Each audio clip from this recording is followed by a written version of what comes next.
everybody. I'm Bob Malicki alongside Patty Malicki. We're here to bring you the Southeast Conference game between the Oak Creek Knights and the Franklin Sabres.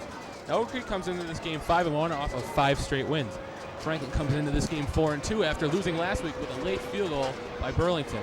Now, last week, Oak Creek squared off against Kenosha Tremper. Al Coleman and Damone Rose each scored fourth quarter touchdowns as the Knights got a 14-0 lead. Now, there's a little added incentive today. Oak Creek and Franklin, as you know, are big rivals. There's been a lot said this week, even some pranks sent to each school. So we will see how intense this game is as it goes on. I expect it to be an intense game. It'll get underway after the player introductions featuring the motorcycles.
And we're back, just about to get underway here in Oak Creek as the motorcycles will get off the field. One key thing to look for here today is the absence of Kai Wynn at cornerback. Franklin has been throwing a lot in past years. Of course, they don't have quarterback Ben Hempel, but they will still throw the ball here and there, maybe even more, as the bike is actually down on the field. We'll have to get that sorted out. But we'll have to see if Oak Creek can, if their DBs can step it up and make some plays. Carl Hansen will move to number 1 DB today.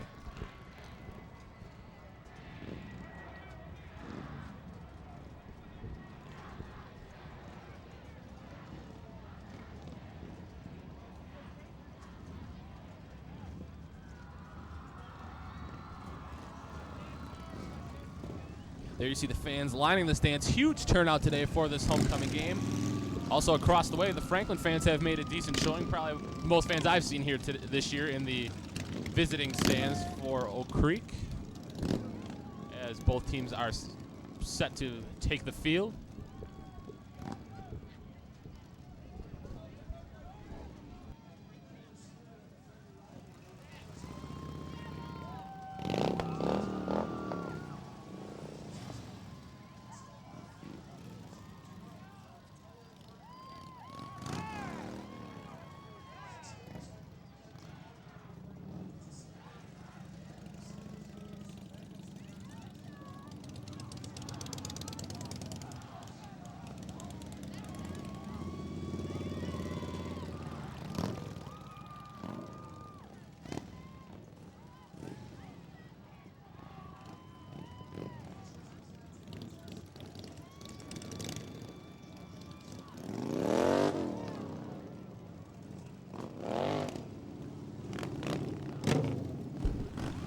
Oak Creek will be kicking off. Oak Creek is in the blue. Franklin will be receiving in the white. I cannot see who is deep for Franklin, as the gold numbers and the white jerseys do not mix well for me.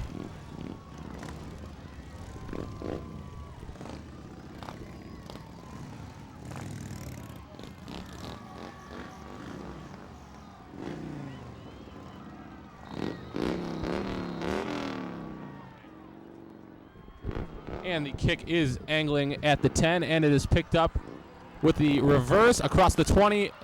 Got a little seam down the sidelines, and is forced out of bounds by Max Hall across the 35, and the Sabres are in business there. Eddie, what do you look for Franklin to do today on offense?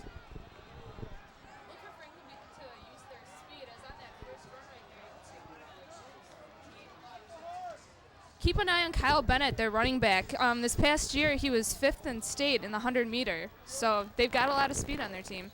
Of course, as I said earlier, the Sabres did lose quarterback Ben Hempel as he went to play in the state of Michigan, college ball in the state of Michigan. But they're not at a total loss. They're still 4-2 this year, have a very solid team out, and the Knights will have to play a very good game if they want to get a win here today. They'll officially spot it at the 37, and the Sabres will take over there.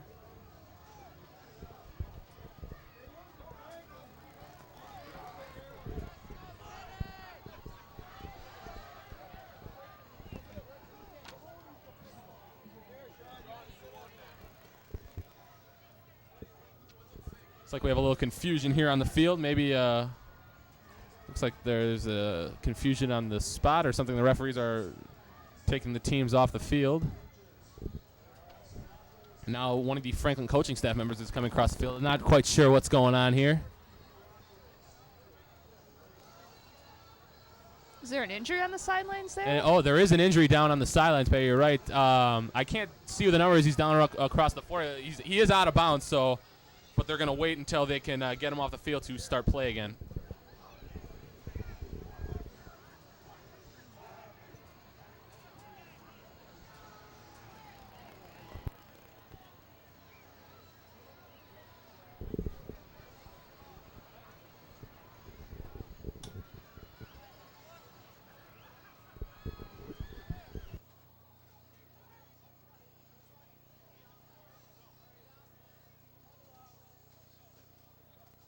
I believe that was the kick returner who he actually took the reverse that came down the sideline that was knocked out of bounds. I believe he is down. I can't quite see the number as the gold and white make it tough to see, but He is down. The Franklin training staff is over there, and we will just have a brief delay here.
All right, folks, while we have a break, we're going to roll some highlights of this week's homecoming week. We're going to show you the theme day highlight package here while we have a quick break. So here we go.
All right, and we're back. That was the theme day highlight package. We will be bringing you highlight packages of the homecoming festivities throughout the broadcast as we are still awaiting the injured player of Franklin. I don't want to speculate right now of what could be, but both teams just hulling up, trying to stay loose.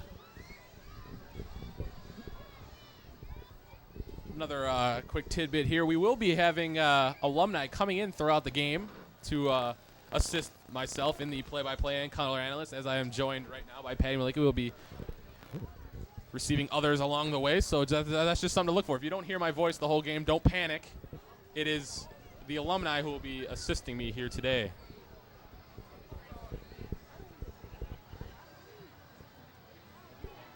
So where we stand right now is 11:52 left.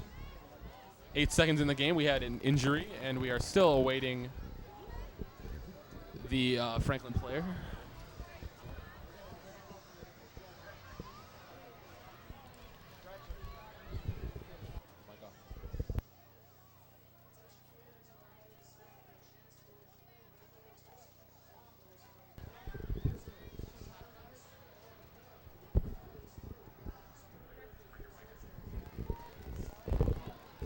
See the Knights still trying to stay loose. It is the coldest game of the year so far. Temperatures will dip into the 40s tonight as the Knights players just trying to stay loose. They will be bringing the stretcher out on the field. That is always unfortunate. We just hope that everybody's all right down there.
you see the Knights giving the player a hand. It looks like they have him ready to take off the field. Looks like he is moving around down there. It's always a good sign, especially when you're on a stretcher. Hopefully it isn't anything too serious.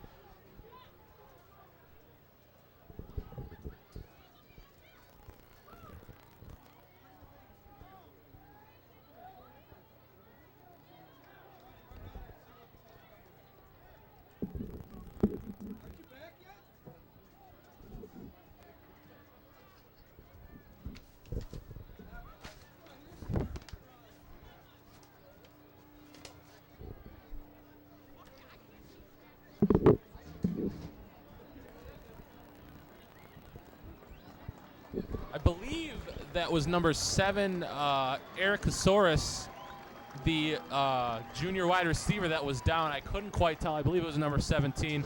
Looks like he took the reverse on the handoff, and he is off the field now. Looks like he may be okay. We don't want to speculate right now. We will get underway in just a minute. Hey, you guys want a number on that center? It was number 7.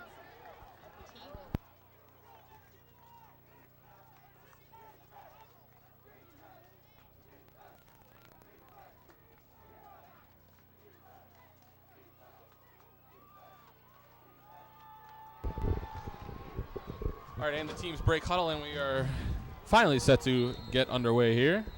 11:52 left after that delay.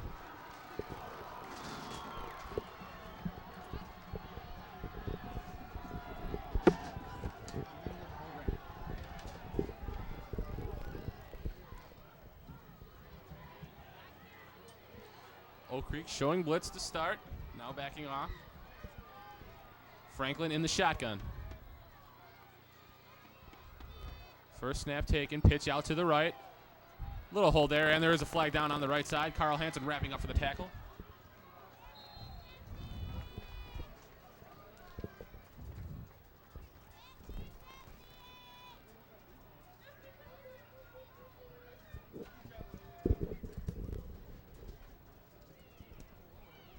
And the flag is a illegal formation or illegal motion on the Sabres. That'll move back 5 yards. They'll bring up 1st and 15. Sabres are led by number 13, Robert Evans at quarterback.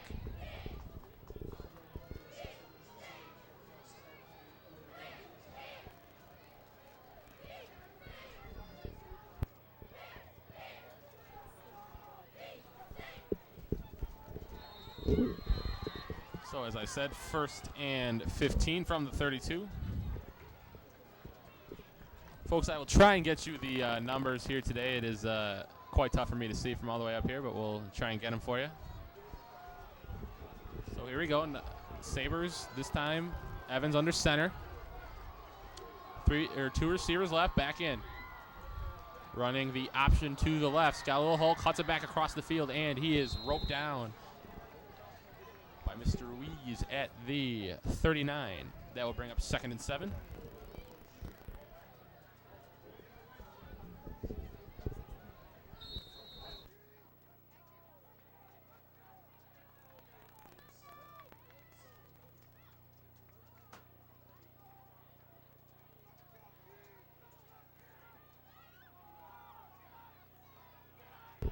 So here we go. 2nd and 8, they'll say, at the 39. 3 receivers in. Evans in the shotgun. Evans takes the snap. 3-step drop. Looking, throwing to the left, and it is short. Intended for number 86, Kevin Haggins. Haggins is the best receiver in the Southeast Conference, in my opinion.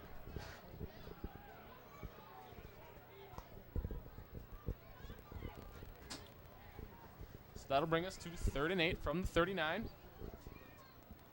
10:34 left in the first quarter. Knights defense last week not allowing a point throughout the game. Tremper not having many opportunities. We'll see if they can hold a powerful Franklin offense here today.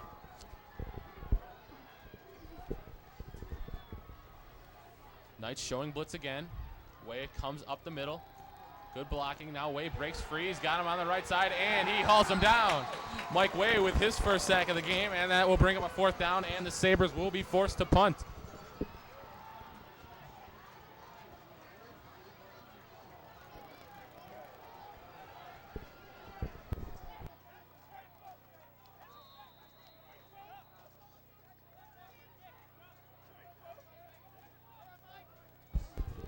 Tony Magna, converted quarterback for Oak Creek, is back to receive. That's right, Patty.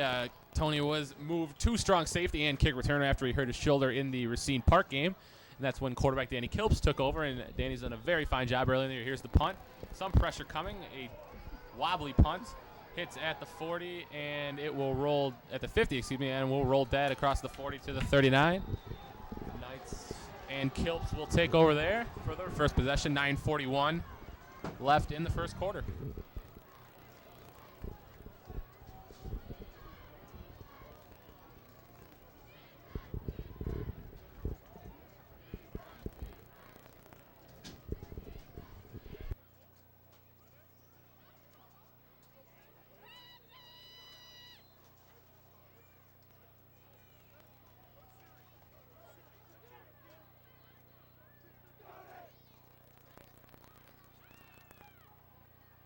All right, here we go. Nice in the wishbone at the 39. Kilps under center.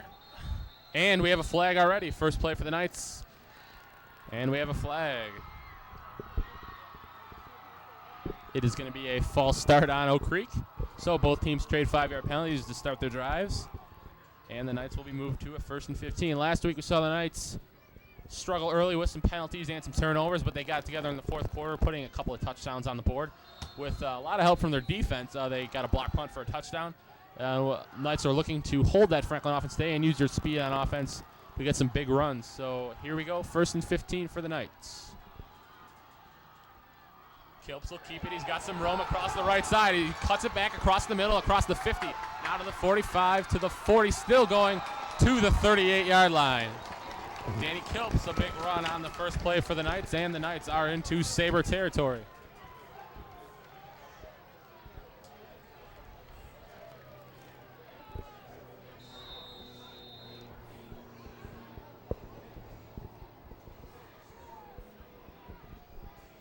So clock will run under 9:30 now. Hintz comes in for Cusick, as those two players will often rotate sending in the plays. See a little bit Damone Rose as well today. Knights wishbone again. It is Kilps again on the keeper. He is stopped at the line of scrimmage by the whole defensive front of the Sabres. They'll give him a yard of forward progress. 2nd and 9 now from the 38.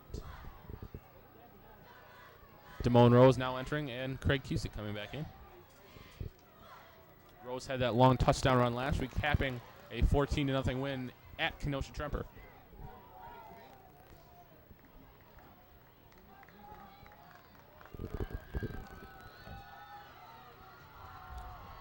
Knights continue in the wishbone tight formation. Couple of tight ends in. Here's Kilps. Kilps gives up the middle. And it is, I believe it was Cusick on the carry. No, it's Shaw on the carry.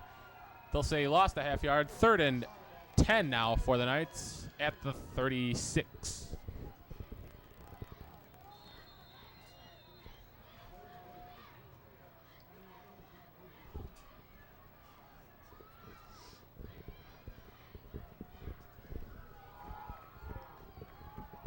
So they'll give them, actually they gave him a yard on that play. Looks like they were going to move back. They'll give it 3rd and 8 from the 36. Flexbone for the Knights. Kilps under center. They'll send Facili in motion, trap up the middle. Shaw driving across the 35. He'll get 3. And that will bring up a 4th down. Knights will most likely go for it here inside Sabre territory. Field goal kicking not been a strength of the Knights this year. Josh Herman hurt his leg earlier this year, and nothing against Josh, but this would be over a 50-yarder.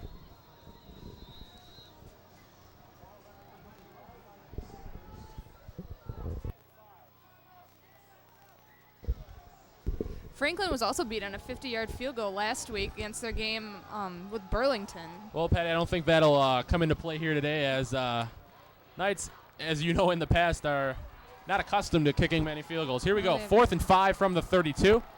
Knights bring in a receiver and 3 backs. So here's Kilps. He's going to throw. Kilps looking across the middle. It is caught for the touchdown.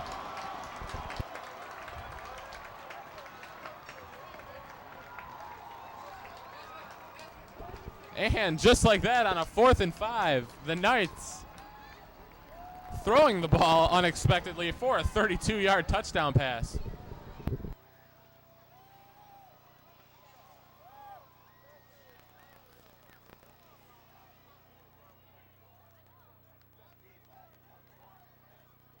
Couldn't get a number on that touchdown pass. I believe it was number 95, not listed in the program. Knights switching around some numbers this year, but either way, it's a touchdown, and here comes Herman for the extra point. We have a flag down. Maybe 95 came in for the kick. Maybe that is Herman, who did see a little time at tight end. He was playing some guard this year. He was honorable mention all conference last year at tight end. We have a flag. Looks like it might be on the Sabres. I'm not sure, though.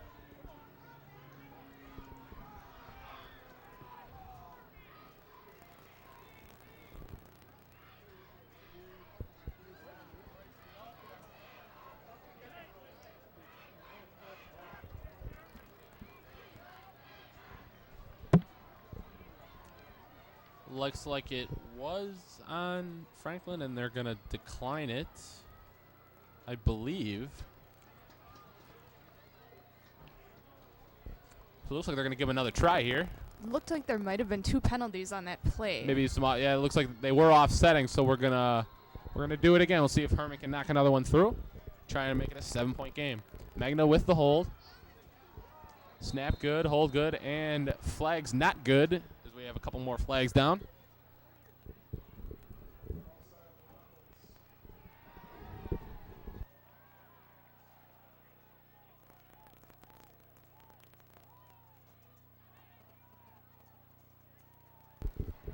So it looks like those were on the Knights, and that will move them back 5 yards, most likely in the area of a false start. Perhaps third time will be the charm for the Knights. Hopefully they can get this kickoff without any penalties. Knights have struggled with penalties somewhat this year in their close games. We'll see if Herman can finally get one through here. Snap, hold, good, kick. No Kick, good, no he pushed good. it left. And the Knights will still hold that 6-point lead. 6:47 left in the first quarter, 6-0. A 32-yard touchdown pass from Danny Kilps to Josh Herman. And the Knights defense will come back onto the field, try and get another stop.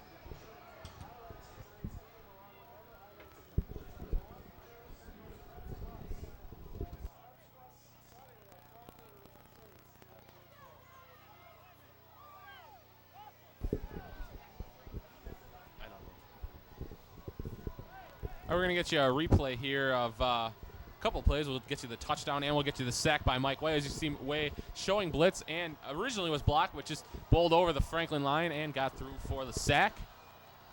And the touchdown to Kilps. Kilps having a couple of options on the play. Looks like he had Jason Ritz on the left side, but chose to go for it all. It was tipped up into the air. Herman made a nice catch and the touchdown. Here we come in. Herman for the kick. 2 players back deep for Franklin. Again, we're not exactly sure who they are. Kick taken Low at kick. the 11-yard line. Good catch. Dancing his way across the 25 to the 26. Some of the Knights crowd want to block in the black on that play. Not going to get it. Sabres will take over at the 26.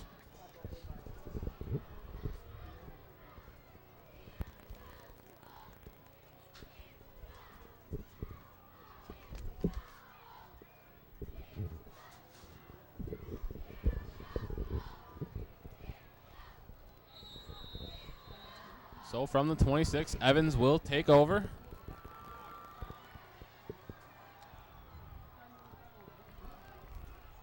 Evans in the shotgun. 1 receiver right, 1 left.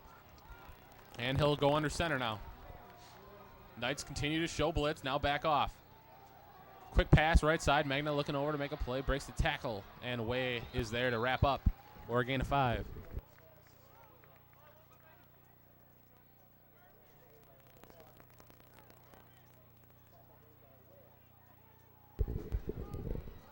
So they'll give him 5 in that play. 2nd and 5. Clock will run near 6 minutes.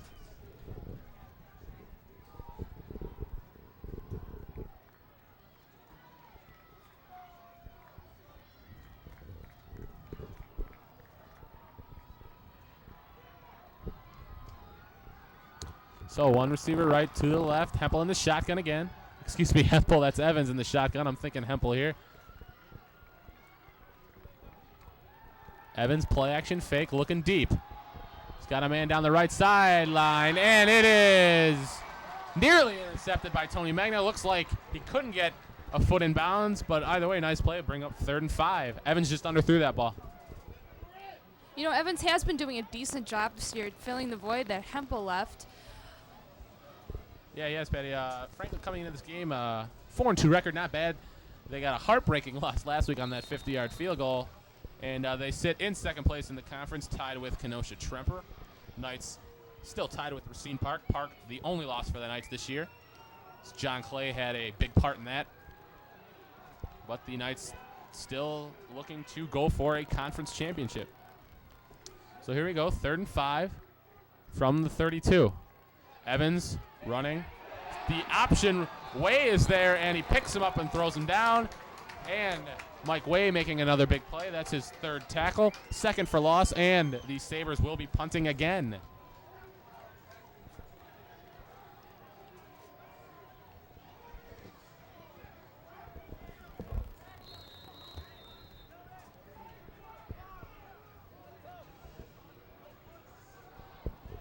There you see the punter running on the field for the Sabres. And once again, Tony Magna is deep for the Knights.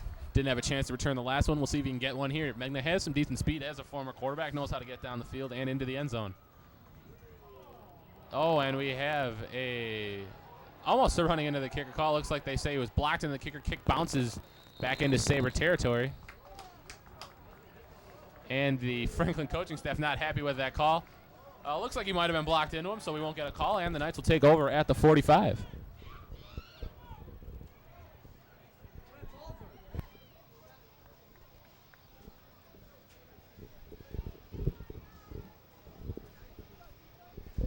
So the Knights moving the ball very efficiently on their last drive. Big run by Kilps and a big throw by Kilps. We'll see if Kilps can get some more offense going here as the drive starts in Franklin territory. Kilps gives it to Cusick. Cusick bouncing off a tackler. Picks up 5. And it will bring up a 2nd and 5. Interesting story about Craig Cusick. Craig not happy with the results of the Pop-Tart player of the game the past couple of weeks. Felt that he should have had some say in that, getting some of the tough yards. Craig, I don't know what to tell you. Just keep running, and we'll see if we can maybe squeeze in a Pop-Tart player of the game for you. So Cusick comes out. They'll give him 6 on that play, so that's 6 more yards towards the Pop-Tart player of the game. There you see your score, 6-0. Clock running under 4:20 now.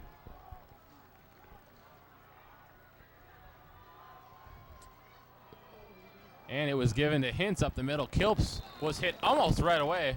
Luckily, he got it to Hintz, and Hintz moves it forward for the first down.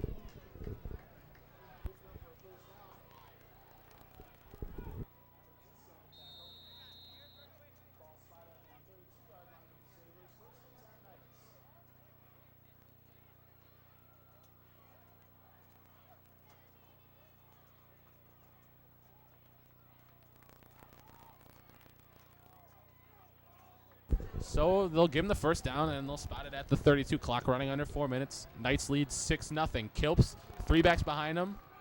1 to the right, and it is run to the right for a couple.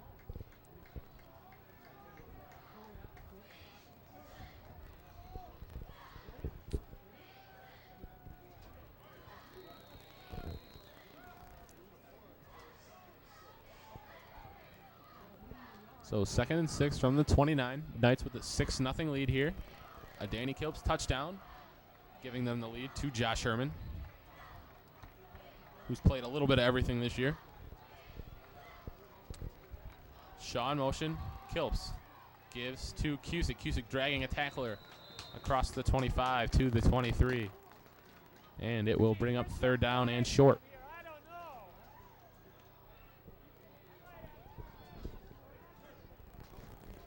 Folks, I got to tell you, this rivalry is living up to its billing right now.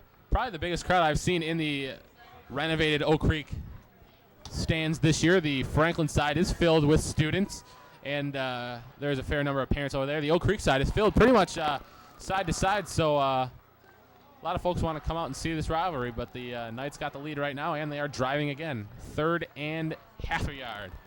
Kilps gives up the middle. Cusick driving for, looks like they give him enough for the first down.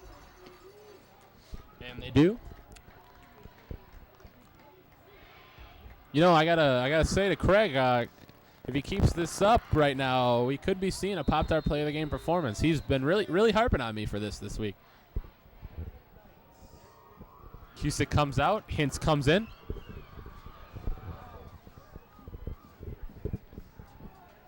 Clock nearing 2 minutes now.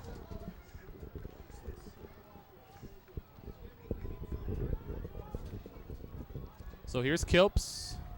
3 backs in. Give up the middle, 2 Hintz. And he is stopped near the original line of scrimmage.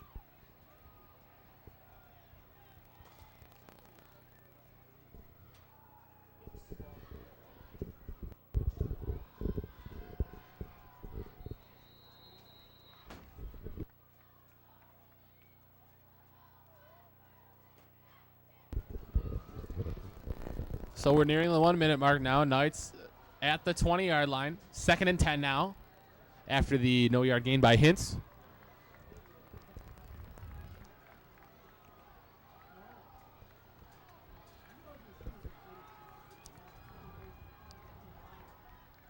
Kilps looked like he may have botched the snap there. Looks like there might have been a bad exchange. The Knights had struggled with that last week, and actually in previous weeks. 2 weeks ago against Hork, they turned the ball over 5 times. Last week they turned it over a couple of times. So don't know if that's something they've worked on. As Kilps, it looks like there might have just been a bad exchange there. Either way, it's 3rd and 10 from the 20. Clock nearing the 30-second mark, so the Knights will probably get one more playoff, and that will bring us to the end of the first quarter.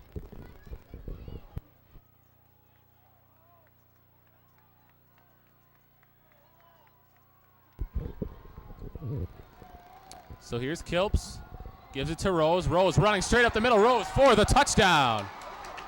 Damone Rose for the 2nd straight week, getting a touchdown on the board. Rose was practically untouched on that play. He had a huge hole at the middle and ran like a madman out of the backfield for here. The Knights' 2nd touchdown. Knights will most likely go for 2 here, trying to make it a 14-point game.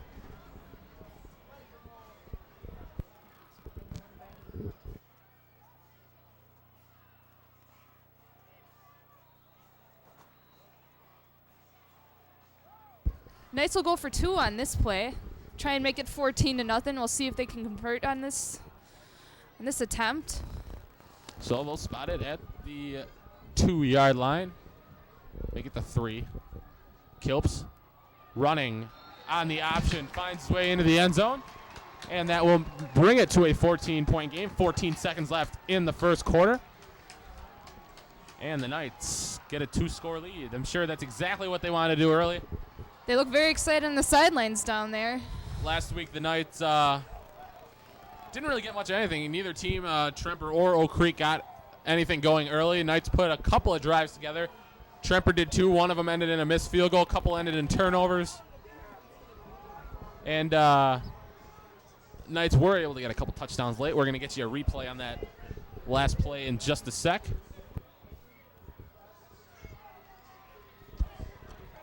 We'll just get you a replay of that Damone Rose touchdown. As you can see, Rose just getting some good blocks from Matt Trinko and Josh Murphy on the left side, and he finds his way into the end zone, nearly untouched like you said, Patty. And here's Kilps running the option on the 2-point conversion, and that brings us to a 14-0 game. Herman coming in for the kick again. 14 seconds to go in the first quarter. 2 players deep for Franklin. So far have had moderate success on their kickoff returns. Here's Herman, kicks a short one, rolling across to the 20. It's a live ball, picked up at the 18. Running to the right side. Roped down, looks like Tony Magna got there. And with 7 seconds to go, the Sabres will take over at the, I believe they'll give them the 19-yard line. No, I believe that was Mike Searle on the return there. Number 11 for Franklin. Franklin using couple of players, or a few players so far, as one of their return men was injured, unfortunately, on the first play of the game. He was taken off on a stretcher. Hopefully he's okay. And right now the Sabres will take over at the 19.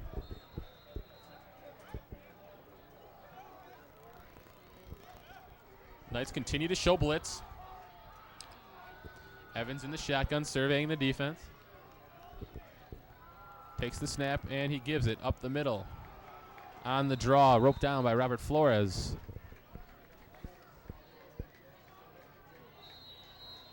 And that will bring us to the end of the first quarter. Your score is Oak Creek 14, Franklin nothing. We will be back with another alumni announcer in just a sec, so stay tuned, folks.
Okay, folks, we're back. I'm joined now by alumni Dan Siegel. He would join me for the color commentary here as Franklin takes it at the 25.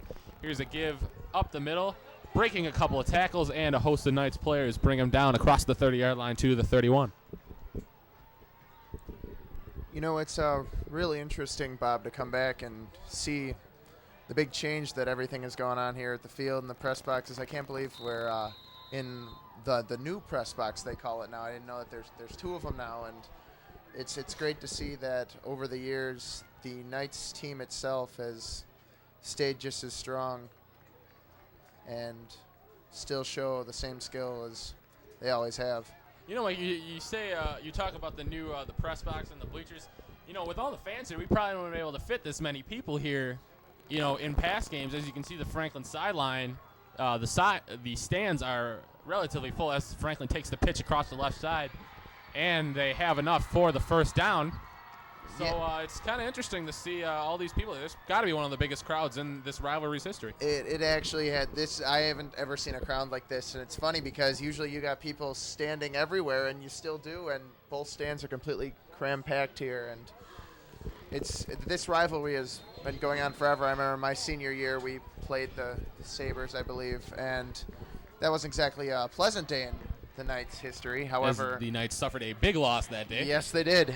However, today has proven otherwise, as the Knights are sticking it to them with the rivalry. So the Knights continue to show blitz on this pass-happy offense of Franklin. And it is a give on the left side, breaking a couple of tackles across the 50 into Oak Creek territory, and Franklin has another first down. And I've noticed that pretty much all day today they've been running to the left side, Franklin, so I don't know if possibly the Knights are planning to change up a little bit of defensive coverage there, or if they're just getting great blocks on the O-line. So it will be the first down at the 45. Clock runs at 10:30. Knights with a 14-0 lead. Touchdown by Damone Rose and a touchdown to Josh Herman from Danny Kilps. And that's where we stand right now. Franklin has put a decent drive together so far, looking to get some points on the board. So here's Evans under center at the 45. One receiver left, one right, couple tight ends in, and a back. Knights will back off on the blitz. Man in motion coming right.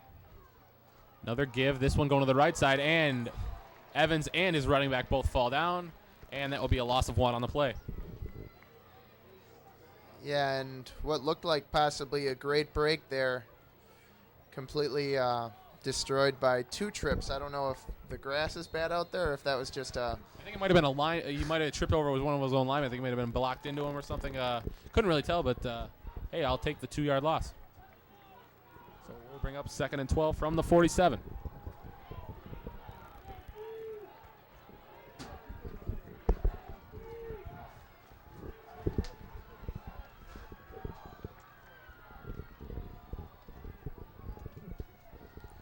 Evans running to his left.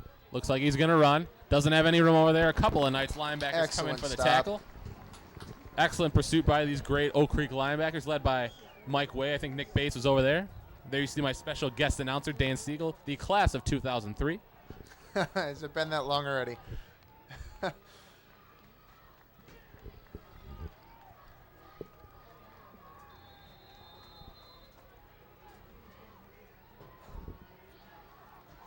So it will bring up a 3rd and long situation. Clock runs under 9 minutes. Couple of receivers in for Franklin. Need to get another big play here. They've got a couple big runs so far on this drive. Way coming inside, might be showing blitz. They're going to blitz Flores on the backside. Cross over the middle, and it is caught at the 37-yard line by number 86, Kevin Hagens, the great receiver for Franklin. Doesn't look like they're going to give him enough for the 1st down, so it'll be interesting to see if Franklin will go for it here. And it's rare to hear the word receiver, actually, at least for my time. Receivers have really sprung forward in just the last few years on high school football teams, especially the games that were played here in Oak Creek. There's a lot more passing going on, and I guess it's good to see. It keeps the game more interesting, I think, for the fans especially. Especially with all the speed that you're seeing in the game nowadays. The Southeast Conference traditionally used to be a run-first type of conference, as there is a run right here that will go up the middle. It's going to be an interesting spot here because I don't think they're going to give enough for the 1st down. We might have to have a measurement. I don't think you got it. Like you were saying, Dan, we've seen teams like Franklin and Racine Horlick open up with the spread offense and open it up more with speedy receivers and good quarterbacks. Yeah, and I think that as a fan sitting in the stands, although Oak Creek has always been known for its excellent rushing game, it's a good change of pace to see your team break off 5 or 6 great passes in one game, and I think that it keeps you very interested and keeps you coming back, and especially in a game like this, I mean, the crowd is just loud. And we will have a measurement here for the 1st down. If they don't get it, it will go to Oak Creek, and it is not enough for the 1st down, and Oak Creek holds at the 36-yard line, and we will change possessions here. And that is a good stop for Oak Creek. I mean, that puts them in a position to score again and really tie an end off here, at least early in the 1st half. Knights not allowing a touchdown in their past 5 quarters, so they've really stiffened up after not a poor performance. They were put in a tough spot by their offense with 5 turnovers against Horlick, but they did allow 29 points, but they haven't allowed a point in 5 quarters, and they will have a chance to go up by 3 scores here. Kilps with the wishbone behind him. He's going to run the counter to the right side. No, he's going to keep it, and he's across the 40 to the 41. Bring up 2nd and about 4. A lot of new faces this year. It's looking at a roster here, and it's completely different than anything I've seen before, really. And it goes to show you that the coaching staff in Oak Creek is as good as it was years ago, and that if you drive the same principles and the same ideals, you get the same results with a good football team. Nice losing a couple of key defensive players, Raymond Henderson and Travis Beckham, and they lost a host of running backs, but they filled those voids nicely. Mike Ways filled in great. Danny Kilps, as he takes the run here, breaking a couple of tackles. He's got some run across the left side, nearly broke it for a touchdown, but he is into Sabre territory. As you were saying, Dan, the Knights have lost some players over the past couple of years that were kind of the big-name guys. This year they've more focused just on the team game. They've had some studs like Mike Way, but they've really put together solid performances after that first loss to Park. Yes, and like you said, just seeing here, they do have an excellent array of running backs here. I've seen Cusick in on one or two plays, and like you said, Kilps himself. And Jerry Shaw's had a very good year, too. And Hintz as well. I just saw break a run or two, and I think that's great. As it is a give to Cusick up the middle. Cusick kind of known in this offense for getting the tough yards, and he did lose the ball, but they'll say he was down. They'll give him 5 on that play. And he's limping, it looks like. And that is not good. Craig's had a couple of leg problems this year, coming up game in a couple of games. We'll see if it might just be cramps, or we will see trainer taking a look at him on the sidelines. They bring up 2nd and 4 from the 42. Clock runs under 6 minutes. 3 backs in, 2 behind, 1 to the right, 1 receiver right. Kilps will keep it. Wow. Again, he's got some room in front of him and a first down. Danny Kilps showing some good moves on the field today, Dan. This guy is good. He takes hits, and he's fast, and he's agile. And I've seen him break tackles already tonight, and he's good. You heard me say Mike instead of Dan. That's no problem. Mike, Don't worry about another TV Workshop alumni, will not be joining us tonight. He is here, but he will not be joining us on the booth. As I said earlier, Dan Siegel, a 2003 alumni, has joined me right now. I think Mike's just enjoying the fact that he's home. He's been away. A lot of alumni back, seniors from last year, and just people from past years coming back for this big rivalry. As Kilps gets hit on the exchange, but it is given to Hintz across the 25, still going to the 20, dragging tackler, loses the football, and it is recovered. I don't know, a couple of players each got in there, and they're going to give it to I saw Franklin. Shanson jump on it, but looks like they're going to give it to Franklin. And although this is not exactly a play you want to see for Oak Creek, the only good news is it is not exactly great field position at all for Franklin right now. Ball will be spotted at the 8-yard line. You have to give it up to Hintz on that play, driving for the extra yard, breaking tackles. But unfortunately, he's done what Oak Creek has struggled with this year in fumbling the football. So Evans will take over the Franklin offense at the 8-yard line. Exactly 5 minutes ago here in the first half. Knights leading 14-0. A Danny Kilps touchdown to Josh Herman and a Damone Rose touchdown run, and that's where we stand.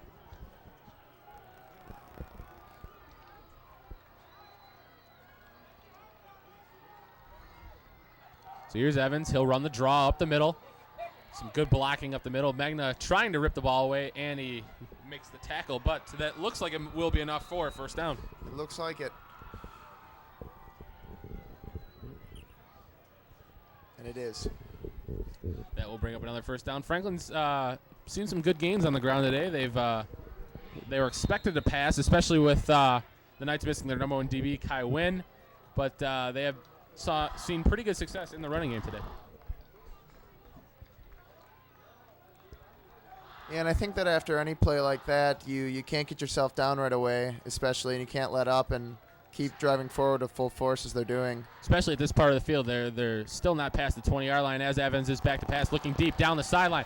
He's got a man there. It's Higgins cutting across, and he's got a blocker in front of him. Way coming downfield. We'll see if Way can make a tackle here, and he does inside the 10-yard line. That pass going for 70-plus yards, and the Sabres are in business inside the Knights' 10-yard line. That, I have to say, was an excellent catch by Franklin. However, Oak Creek did an excellent job at least pushing them out of bounds before they could get to the touchdown. Nearly tipped on the coverage there, but Higgins, the all-conference performer, making a nice catch. And Franklin looking for to put their first points on the board here today.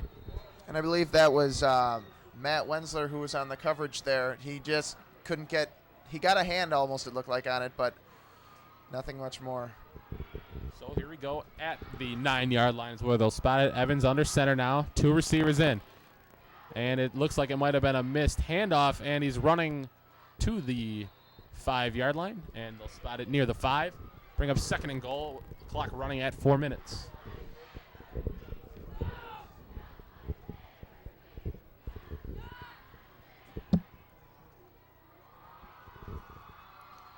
I think that in goal line situations like this, and I've seen over the years that people almost consider it a given, but sometimes at your goal line is where you get the best stops. It's especially in high school games. I've noticed it in the last. it's really where you drive forward and you get nervous. And especially when you almost run out of room to Exactly. go downfield because, you have the end zone. Once the end zone's there, you're done, as we have a timeout here by Franklin, I believe, and that is their first timeout for either team. But yeah, like you were saying, Bob, you get backed up in an area like that, and it pretty much eliminates your passing game, and you have to go with your rush. And if they're set up for it, you're not going anywhere. Absolutely.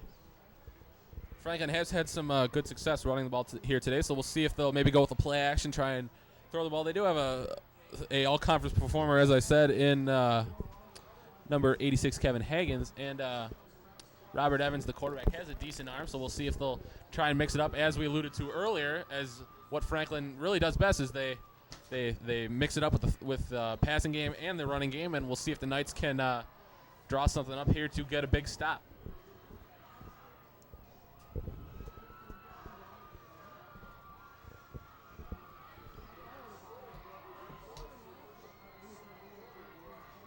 So both teams break huddle, and it will bring up a 2nd and goal. They'll spot it at the 5. Just under 4 minutes to go here in the first half.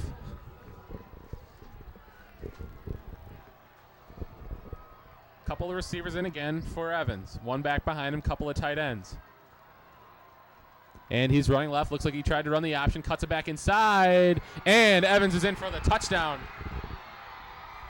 So just like that, off of the big pass play to Kevin Hagens, Franklin has cut the Oak Creek lead in half with 3:31 left in the first half.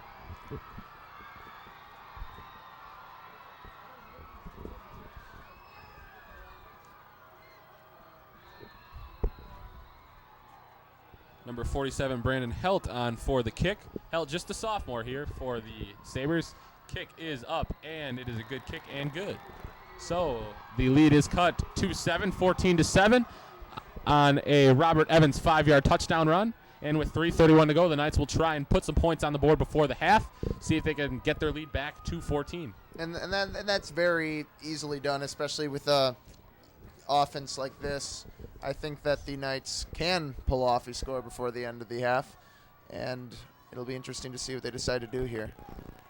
The Knights overall this year, I mean, you look at some of the scores that they've had putting up 14 points and 12 points.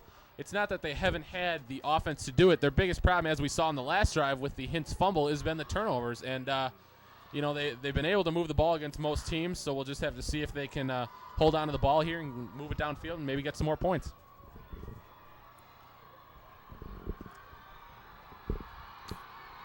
See the Franklin sideline finally getting into it, showing some life for the first time today. I hate to say it, but it looks like we're pretty evenly matched here, Dan, with the Oak Creek and Franklin student sections, both of whom are standing for the whole game and cheering their hearts out on this homecoming day. Yeah, there's quite a turnout here from Franklin, actually, and it's cold out too. Yeah, many braving the elements, and that kick will go out of bounds, and that will give the Knights excellent field position to start this drive. Yeah, I think the addition of the fan section was a really good call here by Oak Creek, as not only to separate the fans. The Oak Creek and Franklin fans have been known to extenuate their rivalries to the point of more than exchanges of words, possibly in the past, not anytime recently. And I think it's just a nice way to keep your fans here, your fans there. And I don't know if you knew this, Dan. This is just the beginning of the possible renovations. There are other things in the works, as I will allude to after this next play. Knights will take over at the 35. Kilps will keep it on the option, running across the 40, and then they'll stop him at the 40 for a gain of 5. Some other possible things in the works: a new opening, some field turf, maybe some heated bathrooms. So we'll have to see if we can just, there are good things to come for this stadium in the future. That is nice. And as you just saw before, again, even though he didn't maybe gain a ton of yards there, Kilps really's got movement on his feet. He doesn't let a lot of people knock him down. You love to see that, Dan, that never say die attitude, but that's come to haunt the Knights a couple times this year with the fumbles like you saw with Hintz on the last drive.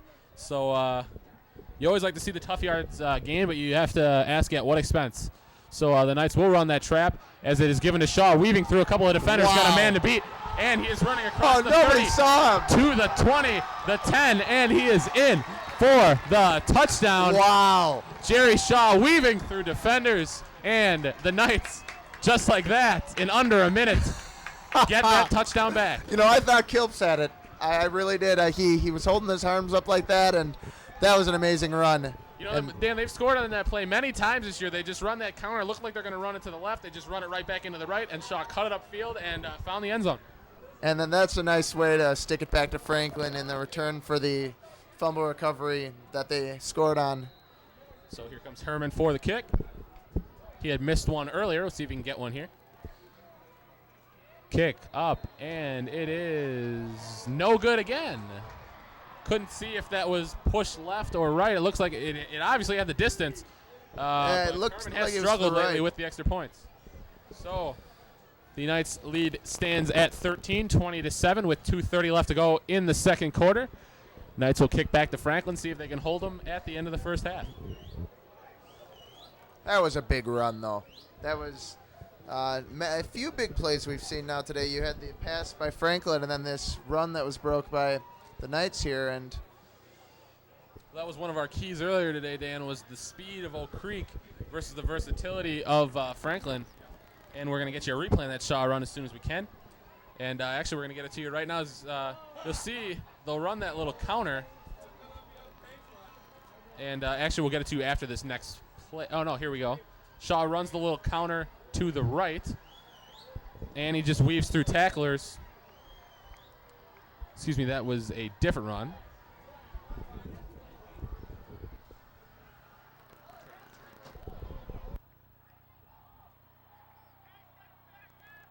So we just had a little technical difficulty there. We'll get you to the kickoff here. it looked like we had a little difficulties with the replay there. We'll see if we can get that straightened out for you. But that great Shaw run. Here's Herman. He'll squib it to the 32. And it is taken by Franklin near midfield. Eric I don't- Kasoris, it looks like. I don't returned that. really understand that if Herman's struggling or what. But, with 2:30 left to go, you kick it deep. You don't give him this kind of field position. You don't really see a lot of squibs, especially just in general, and I don't know if that was just an error or he wanted to send it right there. So with 2:23, the Sabres will have excellent field position at the 47-yard line, trailing by 13. Knights defense burned on that last drive by Kevin Hagen's long pass of 70-plus yards, and we'll see if they can hold him again here. So Evans in the shotgun again. Evans will give it on the draw. And Sanfucilli is there for the stop after a gain of 3.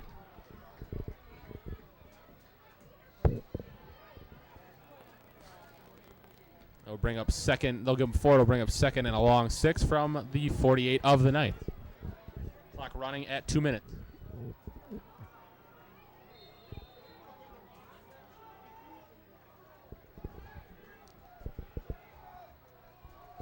So Evans the give again. And I believe that was Ewell Blevins on the carry, a 5'7", 235-pound senior. He is a load up the middle. And that will bring the Sabres close to a first down. It'll bring up 3rd and inches. And the clock will still run at 1:30.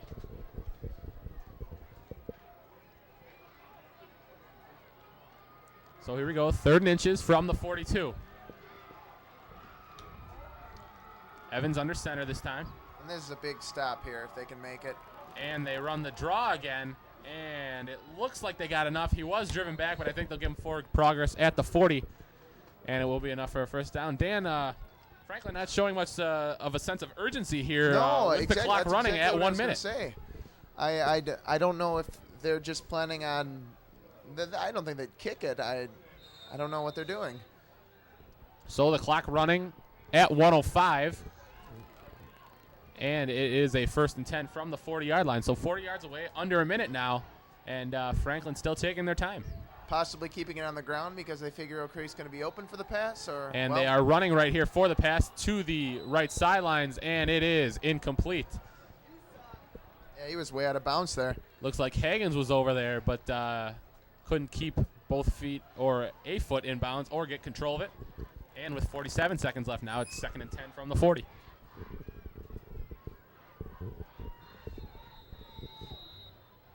It's nice to be welcomed back here again as we go right into halftime here in about 40-some seconds. Mr. Stock invited all the alumni back, and we are going to have punch and pie in halftime at the old press box. An Oak Creek Workshop tradition. Weird saying that. And stay tuned throughout the game for various alumni who will be coming back. As a 2nd and 10 now for Evans and the Sabres. He is running right here. Now he'll drop back to pass. Looking for Hagens down the sideline. He's got a couple of guys down there. And it is incomplete. Nice double coverage there, too. Looks like Carl Hansen and Matt Wensler were down there. Wensler got burned on the last play by Hagens. But good coverage with some help over the top by Hansen, the speedster.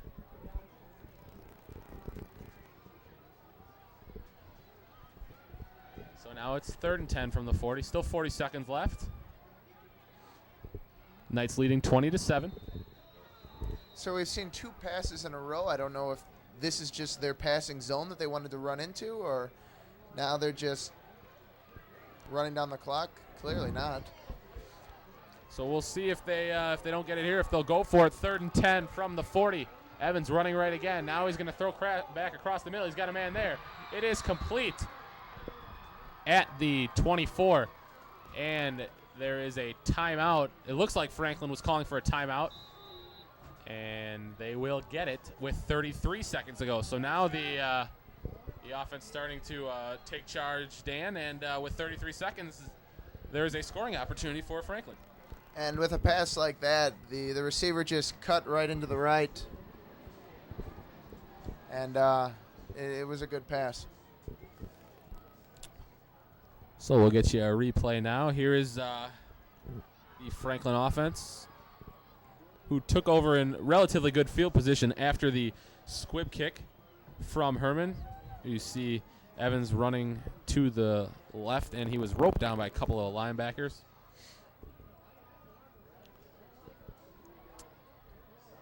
And here is the replay of the Jerry Shaw run. You see he just bounced. Look at, he just found the hole, cut through a couple of tacklers, made a nice cut back in the open field. Ran by his own blocker downfield, but ran by everybody downfield and scored the touchdown.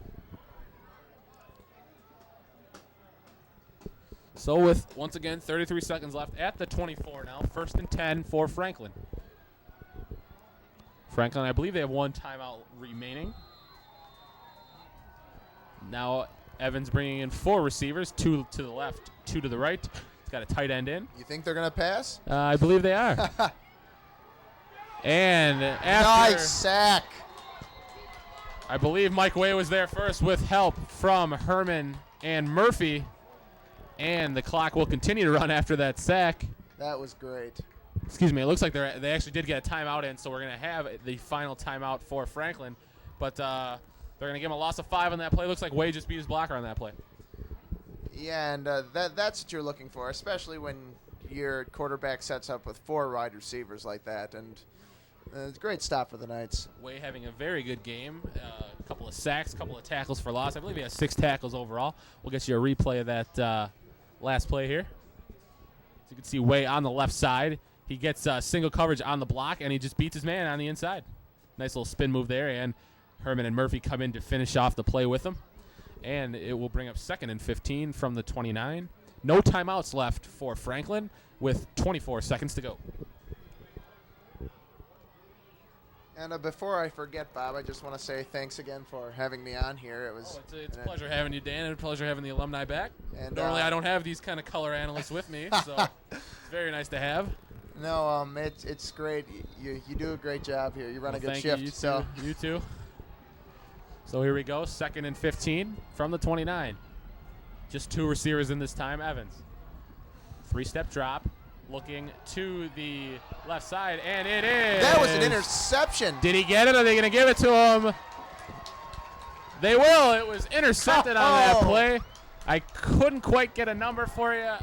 Looks like it might have been number 24, Raymond Bodie Ellis. I think that's who it was on the interception.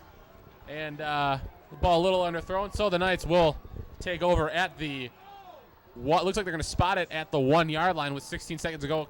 Just probably look for Kilps to just sneak it up the middle here and run the clock with one last play. And that was perfect coverage and exactly what the Knights needed when Franklin was threatening with their passes downfield like this.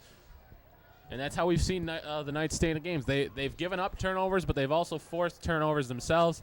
And they take over on the one. We'll probably just see a little sneak here up the middle and run the clock. So Kilps with 3 backs behind him. And he just plows up the middle. Clock isn't running. And there it goes.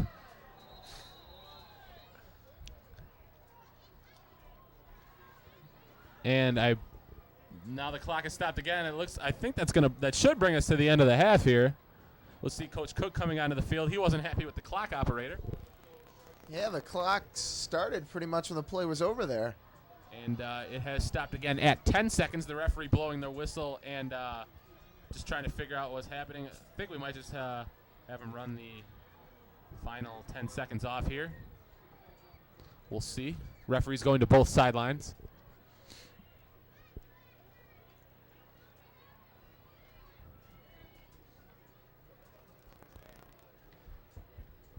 If I were Franklin at this point, I'd almost want them to just call it a half.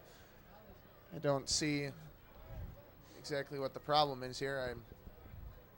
Well, you never know. I mean, especially when you're this close, you could have a botched snap or something. So I think you'd probably rather see Oak Creek just end the half. They weren't trying to run anything down the field for a 99-yard touchdown. So we'll see what happens here. It looks like they're going to put 8 seconds on the clock.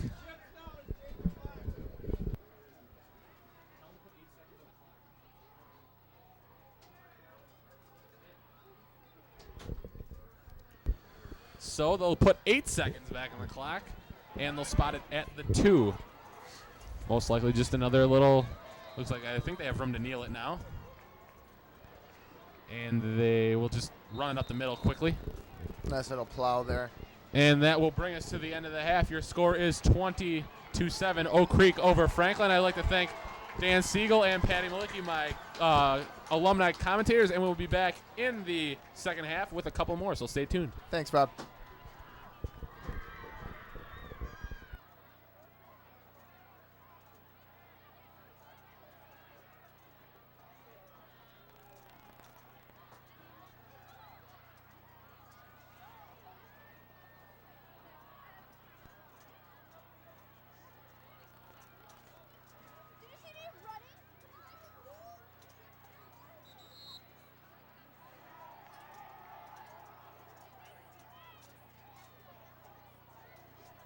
We snuck our way down.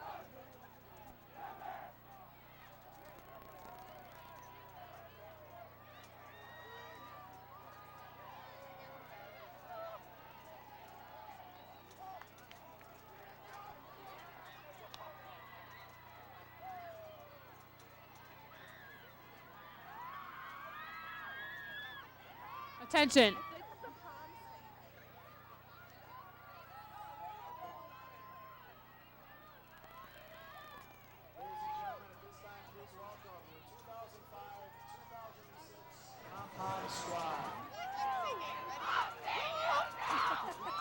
What if that thing was on?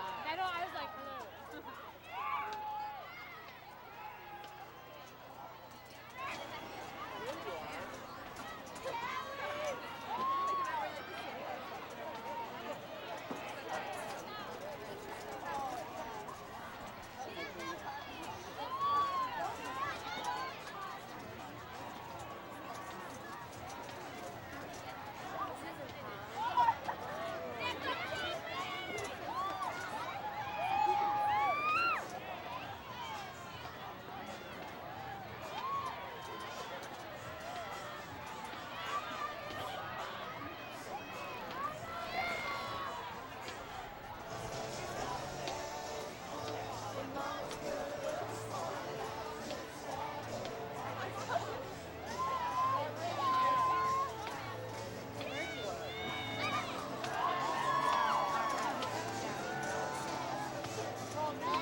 Look at the alumni. Don't the alumni.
I don't.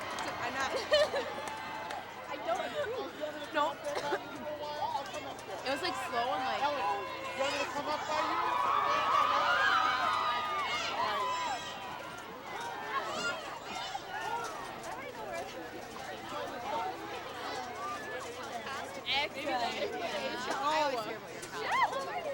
I'm sorry. Oh.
The Oakland High School Marching Knights enter their 17th season of competitive marching. This fall, the band will represent Oak Creek at 7 contests throughout Wisconsin and Illinois. Tonight, the band presents the music of Joseph Imperial. Musical selections include Call of the Mountain, Catalina de Brea, River of Tears, and Joy. In the past 2 weeks, the Marching Knights opened the competitive season and received 2 second place awards and 2 first place awards at Waukesha, Greenville, and Wauwatosa. The band has also won caption awards for Best Percussion, Best Musical Presentation,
All right, folks, we're back here for the second half. We got a couple more alumni here. We got Jory Napoli and Trevor Nettles. Don't turn off your TV sets yet. I'm going to throw to them, and they'll take you through the first drive or two here in the first half. So here we go. Thank you, Bob. It's nice working here in this new press box. Very nice. Not used to these suite-like facilities, if you would. But Trevor's here alongside of me. It's nice to be back, and I'm ready to do some announcing. It really is. It's phenomenal to be back. The old alma mater, you know, feeling like a bit of an old man walking past that student section. Can't really whoop it up like we used to, but it's fun nonetheless. That it is. That it is. And we're gonna go ahead and wait for the second half of action to kick off. So we'll take a quick break.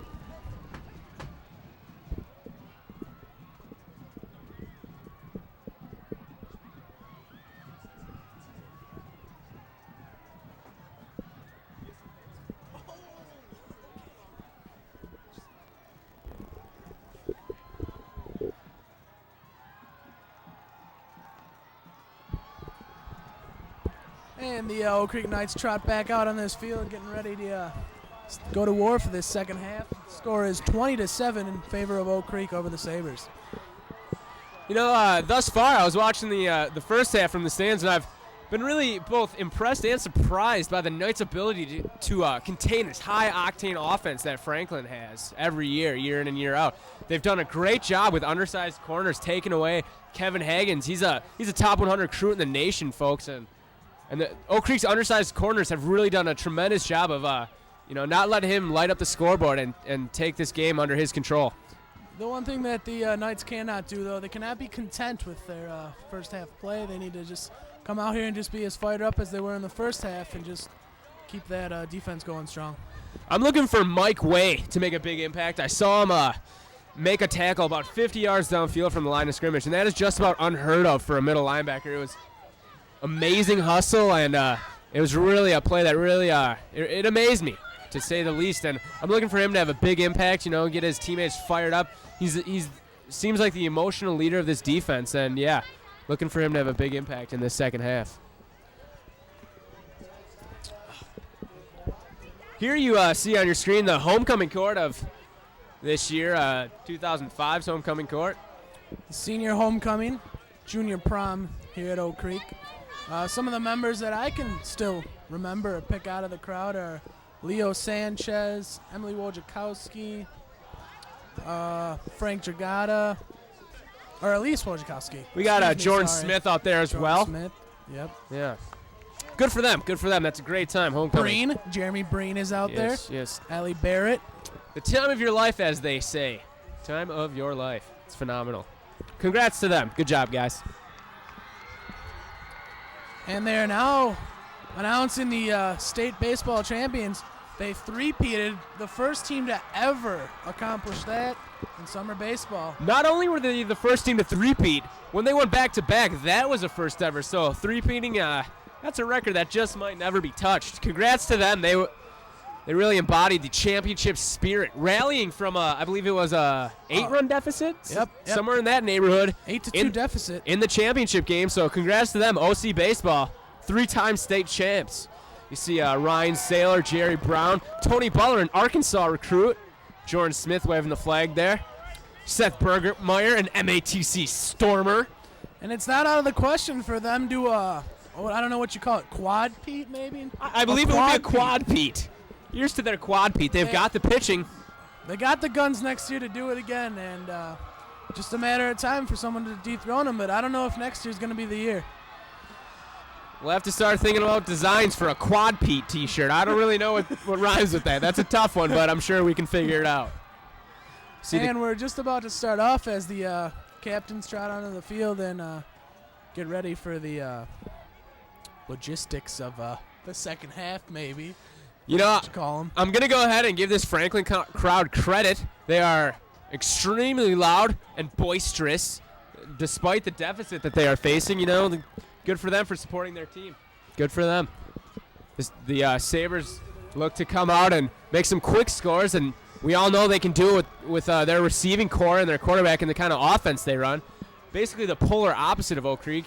Oak Creek is going to have time-consuming drives 3, 4, 5 yards at a time, while Franklin goes for a quick strike, it seems, usually. The Sabres do have a very high-octane offense. That's what they like to do. Pass the ball, throw the ball around, and wish for the best, but they do it well. Ben Hempel, the state's all-time leading quarterback, just graduated from Franklin last year.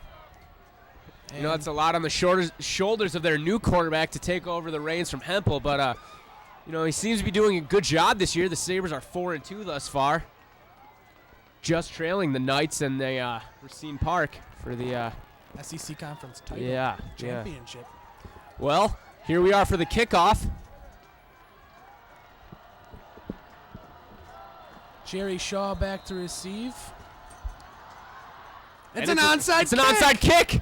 They caught him off guard, but I don't know if the ball went 10 yards. It doesn't appear that the ball went far enough, but we'll see what the officials rule. That was a gutsy call, and it looked like a good one. If it went 10 yards, that was a heck of a call. Jesse Miller really caught the Knights off guard. It was a great call. The ball just came up yards short from being a 10-yard kick.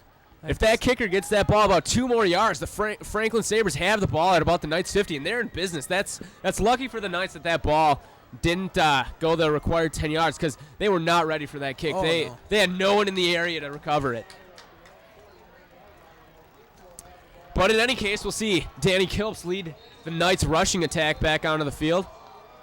Try to get a nice drive going with tremendous field position. Let's come out in the standard wishbone. Double tight ends. Kilps hands it off to, can't really see who that he's buried in the pile there. Looks like it's Jerry Shaw. Looks like it's Jerry Shaw indeed, and he gets nothing, actually. Loses a yard on that one. Damone Rose comes in for Fucilli, runs the play in. The Knights will now be at a 2nd and 11. Ball is directly on the 50-yard line, so the Knights going to try to capitalize on this good field position given to them by the Franklin Sabres. At least get in range for a Herman field goal, perhaps. The handoff goes to Rose. He crawls his way forward and then carries a gang of Sabres for a gain of about 5. You know, that is something that Damone Rose has done since he's been a sophomore. I remember playing on the team, and he just never was tackled by the first person. He always has that extra effort to get by that first tackler and get some more yards. Not only that, he provided the huddle with some glorious singing. The kid's got a beautiful voice, I don't mind telling you. If anyone has a chance, I definitely recommend checking him out, maybe on this year's talent review, unless you can see last year's, which is frequently played here on Channel 96 Night Vision Productions. You know what, Mr. Napoli? I'm going to go past the talent review. I'm going to say look for Damone Rose on American Idol, and I mean that. But anyway, Kilps hands off to Cusick, I believe, up the middle for a minimal gain. Craig Cusick coming off a very strong sophomore campaign. He was hurt a lot last year, and he's looking to rebound from that and put up some big numbers in his senior year. He couldn't get it done there, however. Big guy, you cannot really tell maybe by looking at him in his pads, but he is one cut individual. He really brings a load when you try to tackle him. He'll lower his shoulder, and he'll bury you if you're not ready for him. And the Knights look like they will punt. Cannot capitalize.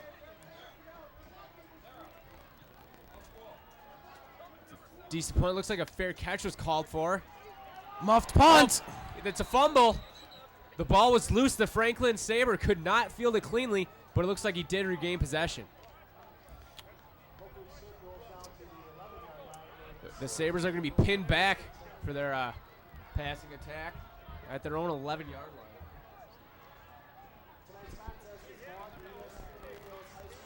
So Mike Way and the Knights defense trots back onto the field, looking to repeat the success of the first half when they, aside from a long pass which led to the touchdown, the lone touchdown of the Sabres, they really were pretty stingy on their in their first half of action. So Franklin will start from the 12-yard line.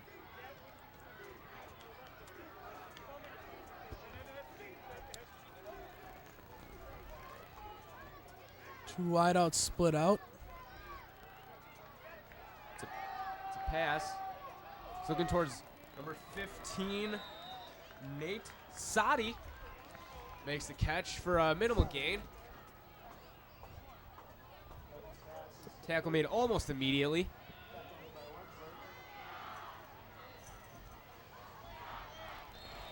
That is number 20, Matt Wensler, on the tackle.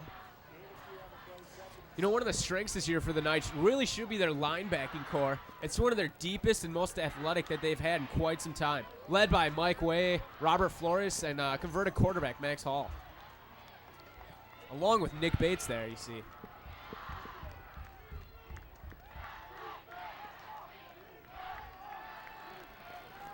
And broken play, and there will be a sack by Nick Bates, number 47. He's going to drag him all the way back to about the 5-yard line. I really don't think the Franklin quarterback saw him coming.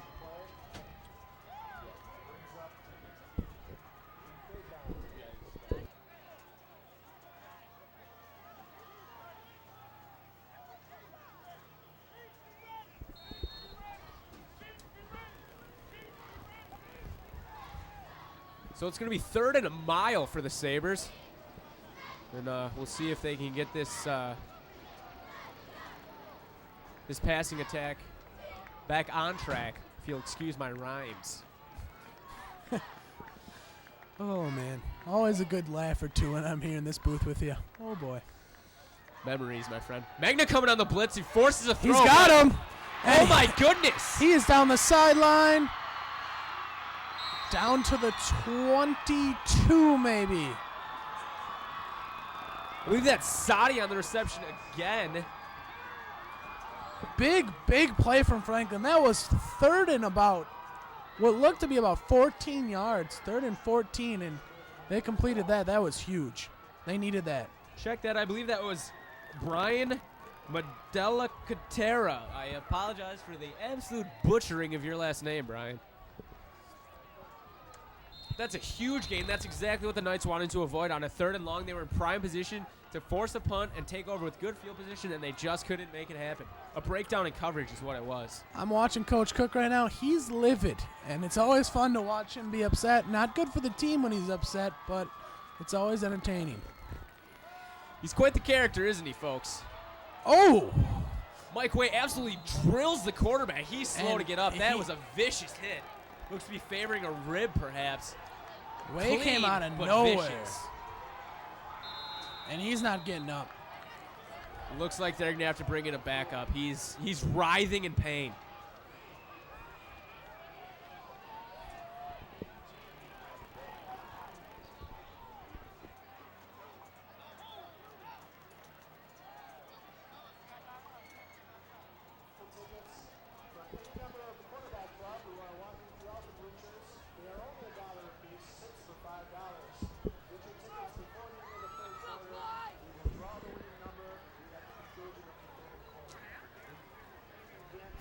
That's Robert Evans, this Franklin quarterback, who's down. And, yeah, that was a rough hit by Way.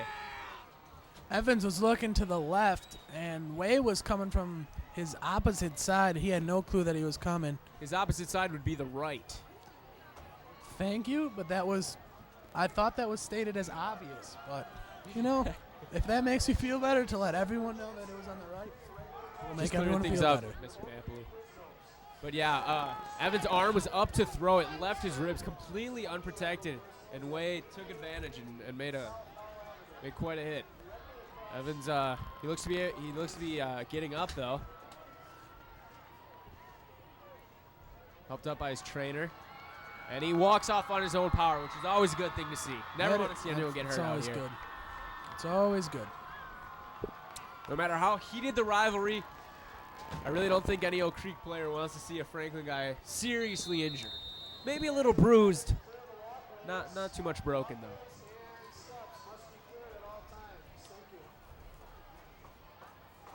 So this Knights defense is going to be faced to stop this 2nd and 10 here from Franklin.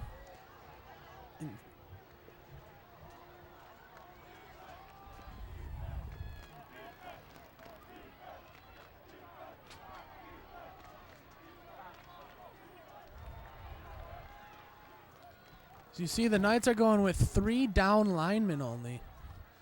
And It's a the keeper. backup quarterback.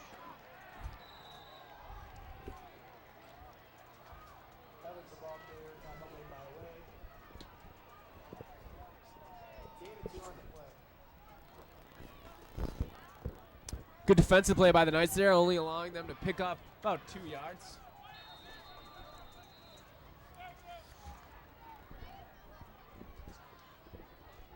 Try to get the name on this backup quarterback here.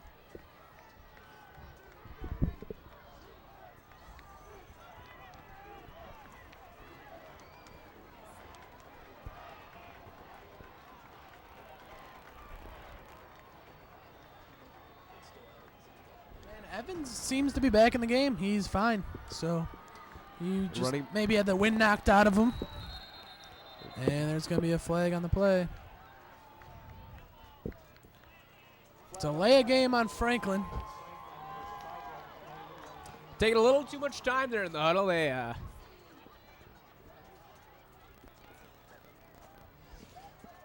Quarterback's going to get a flag there, not managing his offense all too well.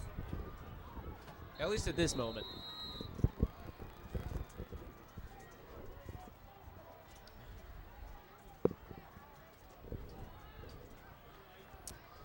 You know, just being up in the press box with you there, Jory, it brings back a lot of great memories from senior year. We announced quite a few games together, and it's real nice being up here in this new press box. Very more luxurious, more spacious, and it's nice to see the TV crew getting some good conditions to work in. Handing over our announcer reins to good old Bobo Malecki. Bob has done a nice job. I recommend anyone who's listening right now to tune in every week for him. Bob is quite a treat. Sometimes he's going solo, but he does a great job. Probably better than me and Trevor sometimes. You know, usually he goes solo, which is all the more impressive. The Bob puts on quite a show. Wait, probably better than you guys? Come on. All right, he's gonna get cocky on us. We give Bob his props. We give him his props, and he has to get cocky. I don't know how I feel. Now do not tune in anymore. Back to the game. Back to the game. There's no game to be commented on right now, Bob, so you go back and you sit down. Yes, Bob, please vacate the booth while we are announcing. Thank you. You only cause trouble. Anyway, back to the game here. We've got the Sabres in a third and about 13, it looks to be. Again, a long third down, which you would hope the Knights are going to be able to quelch in a long pass play before it happens. Oh, and there's Way on a blitz. Oh, nice catch. Nice catch, though. And that's a touchdown for the Franklin Sabres. Ryan Lawrence takes the little screen past the distance. I was watching that play, and at the beginning of the play, if anyone else had noticed this, the Knights went with 2 down linemen, 4 linebackers, and 2 defensive ends standing up. Came with a great blitz. Mike Wade absolutely lit up Evans, the quarterback for Franklin. And that halfback just made a great catch. Watching Mike Wade light up that quarterback, you think that it's going to all go for naught, but no. They turn a almost broken play into a touchdown. That's really a great play by that running back and that O-line to get out in front of him and block for him. That was a great play call by Jesse Miller. The Knights were coming with repeated blitzes on their quarterback from Way and the other linebackers, and he just dumped it out to the screen, and it worked for a touchdown. You know, that's one way to really slow down a defensive line or even the linebackers when they're coming on blitzes is you dump off a screen. That forces them on the next, in the next drive. They're going to hesitate, and they're going to think about it. Is this going to be a screen? They're not going to come as hard on the blitz, and it really causes quite a dilemma for the defense. It makes things a lot more difficult for them.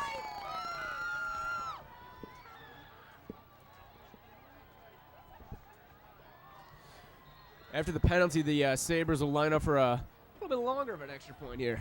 See if their kicker can punch it through. High snap, but he gets it away. But it's no good. Well, folks, that's all for me and Trevor Nettles. Me and Mr. Nettles, we're going to sign off and hand it back over to Bob. And we wish you all a good time, and maybe we'll come back on here maybe winter time for some basketball. It's been great. Thanks for listening, folks. And this is Trevor Nettles and Jordan Apley signing off. Thank you.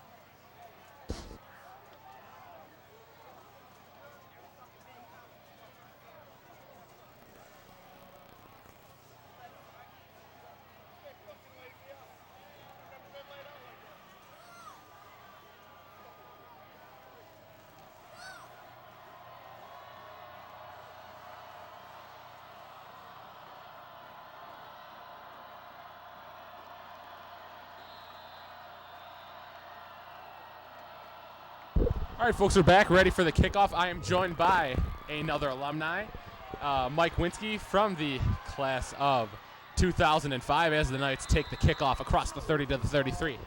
And Mike will be taking over the play-by-play duties here. I will be sticking around, chiming in with my words of wisdom every once in a while. But if anyone is still tuned into this station after Jory and Trevor just got on here, I'm going to throw to Mike right now. So your score is 20 to 13, as you can see.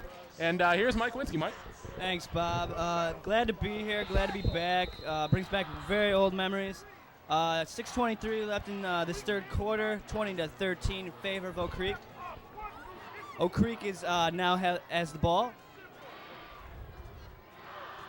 It's a run by Kilps. Picks up a blocker. He's going to pick up about a good chunk of yards, about 7 yards there.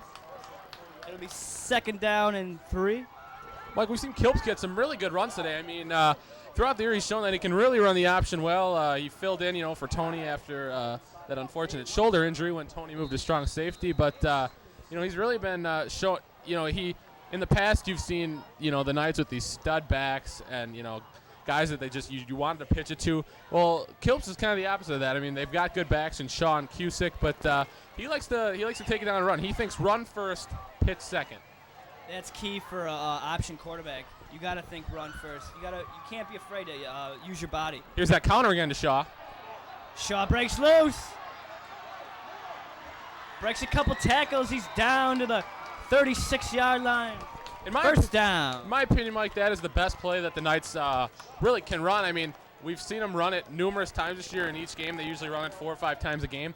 And I was talking to a couple of the linemen, and they say that's probably one of their favorite plays to run. I think it was Cusick who also told me that he just likes running that kind of play. And, we've seen good success with it tonight and in the past. So Knights in business now at the 36-yard line. Yeah, Bob, you're exactly right there. 5:19 left in this third quarter. Oak Creek lines up.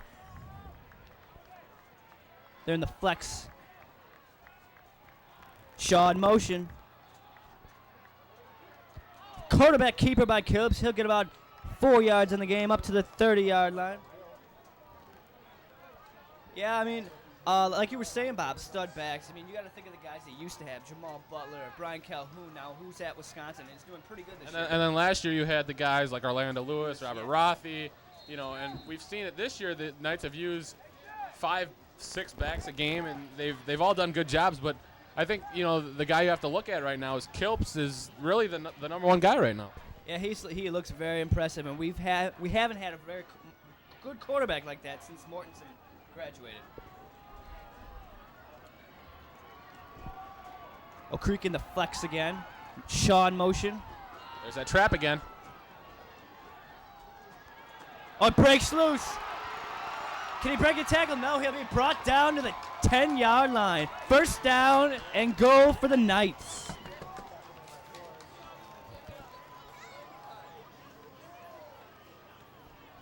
Yeah, there was that exact same play again, Mike. Rose had the touchdown earlier today. He's a really strong runner, and it looked like he was going to be down short of the first down there, but he kept driving, and he gives the Knights a first and goal situation. Great point, Bob.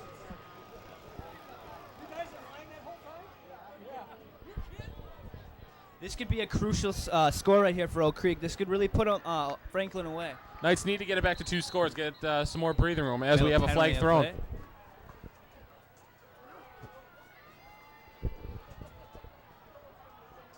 Yeah, back to before I left for college and came back here. I was at the first road game, and Oak Creek didn't look too good. And I've heard great news about what they've done with a 5-game winning streak. Yeah, I believe 5-game winning streak. They've really lit. Mike, you and me were at that game, and we saw that they struggled with the turnovers and more so the penalties and stopping the run. They've really clamped down on defense now, and the penalties have gone away for the most part, but the one big problem still is the turnovers. Exactly. I mean, they couldn't tackle that stud running back for Park. That was very key. Kilb's under center. Give up the middle. Got a hole. There you go. Oh, he just will not go down. He'll go to the 2-yard line. Hintz in that same situation earlier today. He carried around 4 or 5 tacklers with him for an extra 5 yards, but the big thing about that was he fumbled. On this play, did practically the same exact thing, didn't fumble.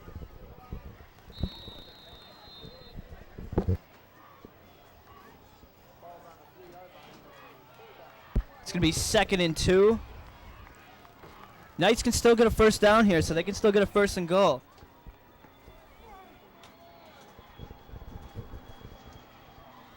Caleb's on the center here. What do you think they're going to run here, Bob? Nothing, actually, Mike, because there is a penalty. Unfortunately, that's what we were just talking about, Mike, with the penalties. Yeah. Exactly, Bob. This you don't want to lose against this team. I mean, a lot of fans showed up for this rivalry game, and this is a huge rivalry for both teams. And also Oak Creek needs to stay on top of the conference. I mean, they're tied right now with Park, the team that they did lose to, and a loss would pretty much put a division championship almost out of reach, especially with Park holding the tiebreaker. So, and you hope for Oak Creek's sake that Park may lose because you don't want to have to face them again. Yeah, I mean, Park's gonna. Park's just they got the Clay at running back, and they just got to keep using him, and they'll keep getting victories. As the Knights got a 2nd and 7 from the 7 now. Caleb fakes the run, pitches it. We're going to go to the 2-yard line.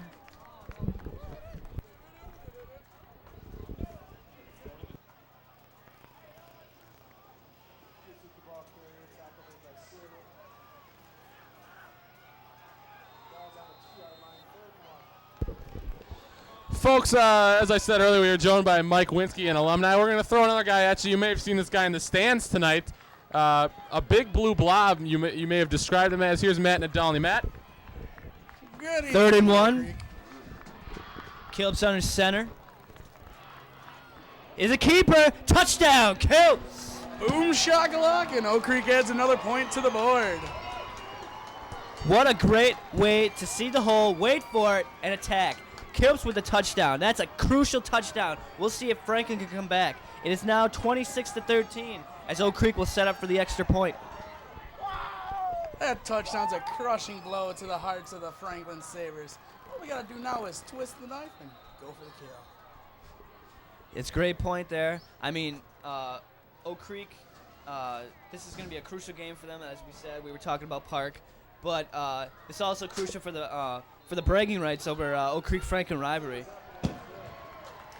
Kick is up and it's good. Score is now 27-13. 1:43 left in the 3rd quarter.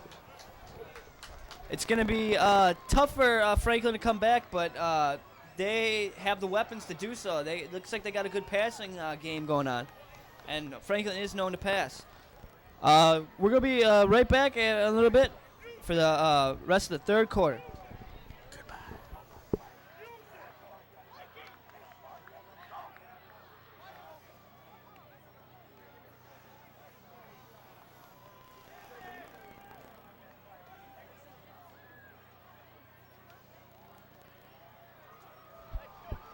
All right, we're back. On to kick the ball is Josh Herman.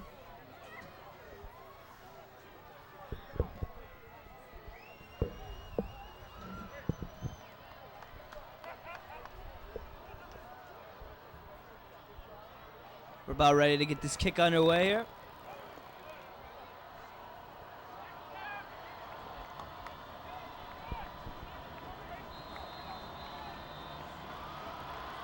It's a squibber. Picked up by the 2nd row. He breaks out to the corner. He's going to be ridden out of bounds by the 48-yard line.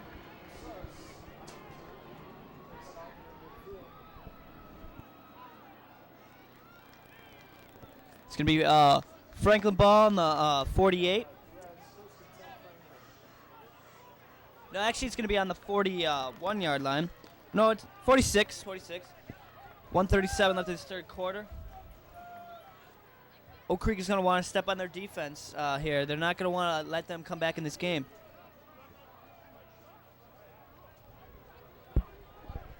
Last thing you want to do is give the Franklin side a little motivation.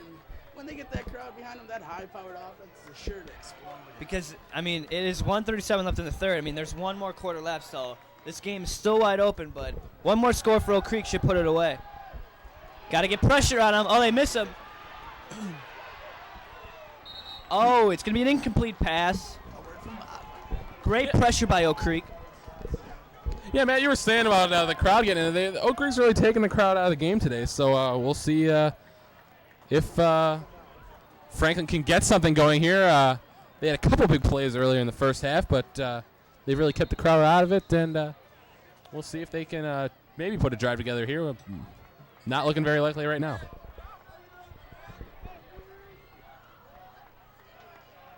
Evans under center. Oh, he's actually in the shotgun.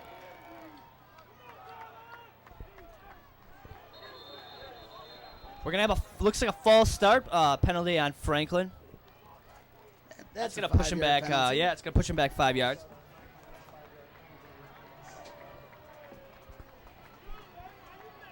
Those little mistakes are what could cost Franklin this game. They just need to focus their mental ability on the end zone and fire at will. That penalty will push them back to their own 41-yard line.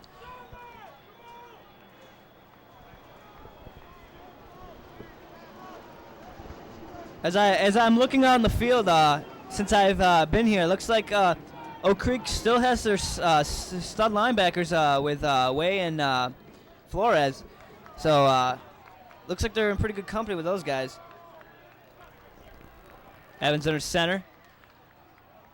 Magnus shows blitz. Looks like we're going to have a false start penalty on Franklin.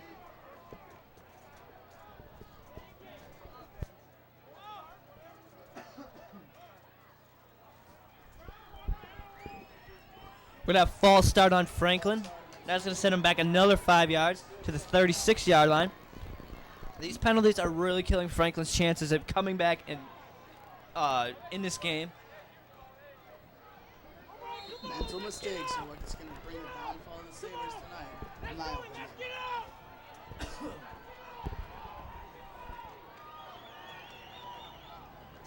Oak Creek student section getting into it. Evans back in the pocket. No pressure. He's got him over the middle. No pass interference. Looking for it, but no, not going to get it. Oak Creek fans don't like what the receiver's doing.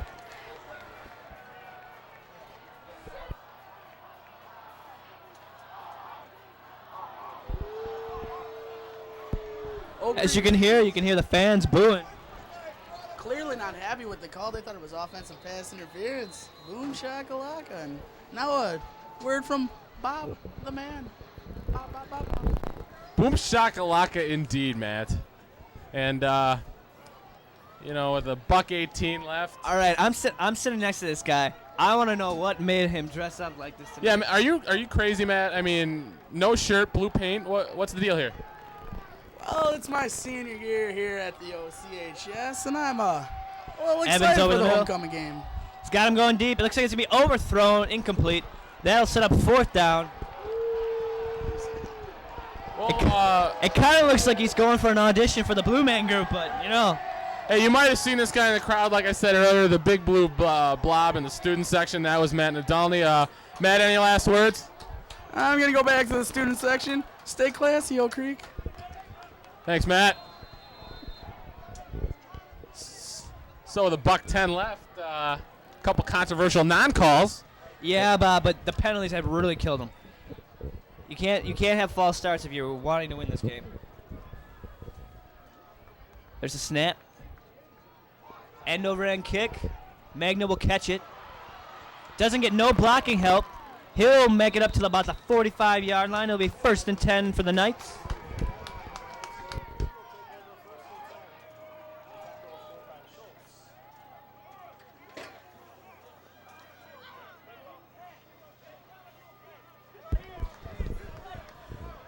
Cubes comes in the huddle. He's got the play ready for him.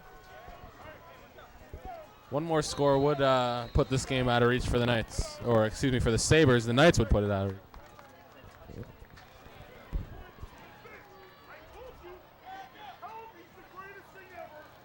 Oak Creek in the wishbone. Fake. Oh, give it up the middle. Cusick. Craig Cusick, what a run. He'll take that run for 20 yards. That's my Pop-Tart Player of the Game candidate, folks. He's been giving me a lot of crap this week about not giving him the Pop-Tart Player of the Game of the week. And I told him that he's got to earn it, and he's certainly done a very nice job here today. You're reading my mind, Bob. I was here last year. We had a lot of people, ask for that. You have to earn that award. That is a TV award. That's a we give out. prestigious award. Yeah, we give out to we think is the best player. So you have to earn it. Cusick doing a fine job here today. Yeah, he is doing a great job. With props to Danny Kilps. Kilps had that nice touchdown pass. Give up the middle. Looks like it was Hintz stopped at the line.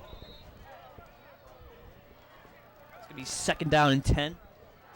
If Oak Creek scores here, I don't think there's any chance of Franklin coming back. Well, you're right, Mike. I mean, you've seen Franklin try and open up a little more lately with the long pass plays, as they saw with some. They had some success with that late in the second quarter. And as the quarter will wind down here with the Knights holding a 27-13 lead. One more score in the fourth quarter would probably put this game out of the reach. There you see your score. Knights 27, Sabres 13. I will be back with Mike Winsky after a brief break for the start of the fourth quarter.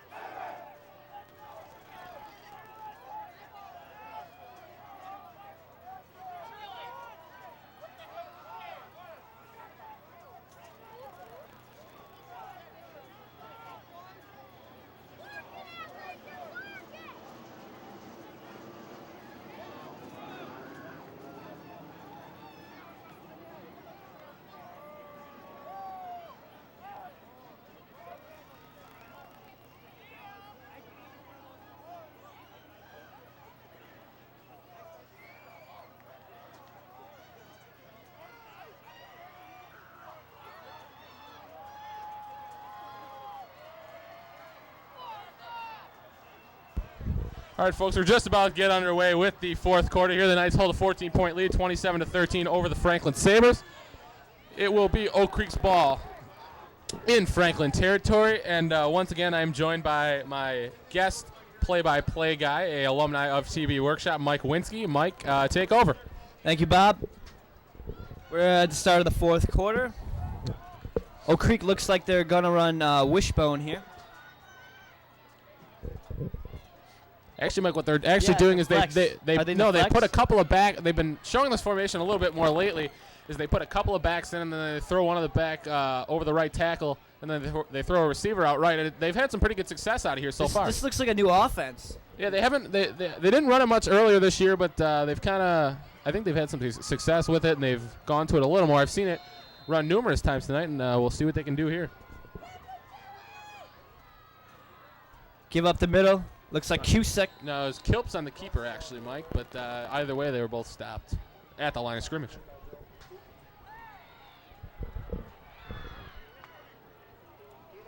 Be 3rd and 9. Ball on the 34-yard line.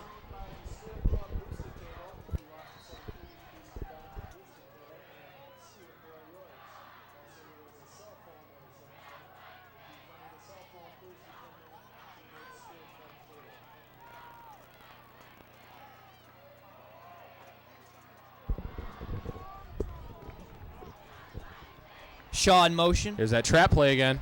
Looks like they read it perfectly that time. Franklin just filled that gap quickly, and Facilli had nowhere to go, so that will bring up a 4th and about 7 at the 34. The Knights will probably go for it here. Yeah, they got no. There's no way they have to punt here. They're in their own. They're in Franklin's territory.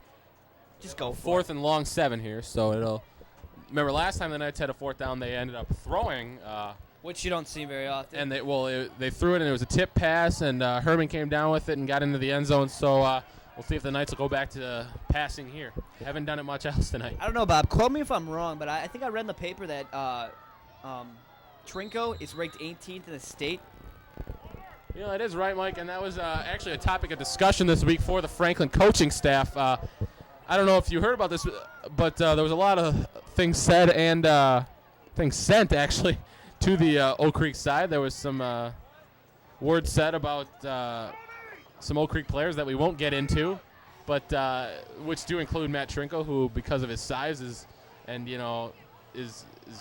has had some recruiters drooling earlier this year for his sheer numbers, 6'8", 290, but you know, the Franklin players kind of took offense to how he was getting so much attention, and they said something about, we're not going to actually get into what they said, but there were some words exchanged. I will say that.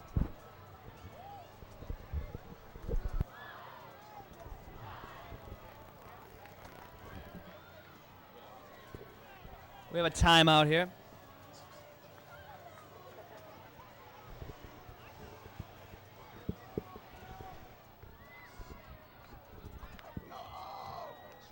All right, we're back. Oak Creek comes up to the line. 4th down and 7. Ball in the 33. This would be a crucial first down for Oak Creek. Look for some play action and run a couple guys deep here. We're going to have a pass. Kill. Play action, runs a couple. Oh, they're Run going to a throw that screen. screen. Franklin read it perfectly. Oh, beautiful defense reading that by Franklin. That's a big stop for them. They're going to need to score on this drive, or it's going to look very bleak for them.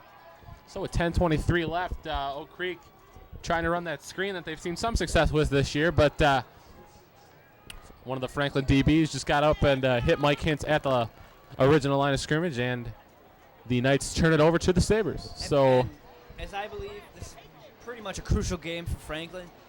They're 4-2. You do not want to drop to 4-3 in this division. Yeah, I think, I don't want to say it's out of the question, but they'll probably make the playoffs. Oh, they will make the playoffs, but I don't think a division title is something that they'll be shooting for, especially with a 4-3 record. You don't want to go into the playoffs, you know. You don't want to have that bad seed where you play this good team, you know. You want to start off pretty easy. And you also want to get a home game. Fumble. Oh my God. Incomplete. Robert Flores read that play perfectly. They faked like they were going to run the option to the left. Flores just cutting in, and they tried to run a little shovel underneath. And Flores almost got in there. He was upset with himself, as he should be, but he probably would have had a touchdown. That reminds me of something, Bob. Can you think what I'm thinking about? I can't, Mike. Refresh my memory. Brett Favre. That reminds me of a Brett Favre. That was a shovel pass, Brett Favre type play. Not that we're comparing Franklin's quarterback to Brett Favre, but he pulled one like a Brett Favre. In a shotgun. Runs a little option play. Gonna keep it. Got a couple of blockers, but not He'll much get room. about 3 yards there. It's gonna go down to 3rd and 7.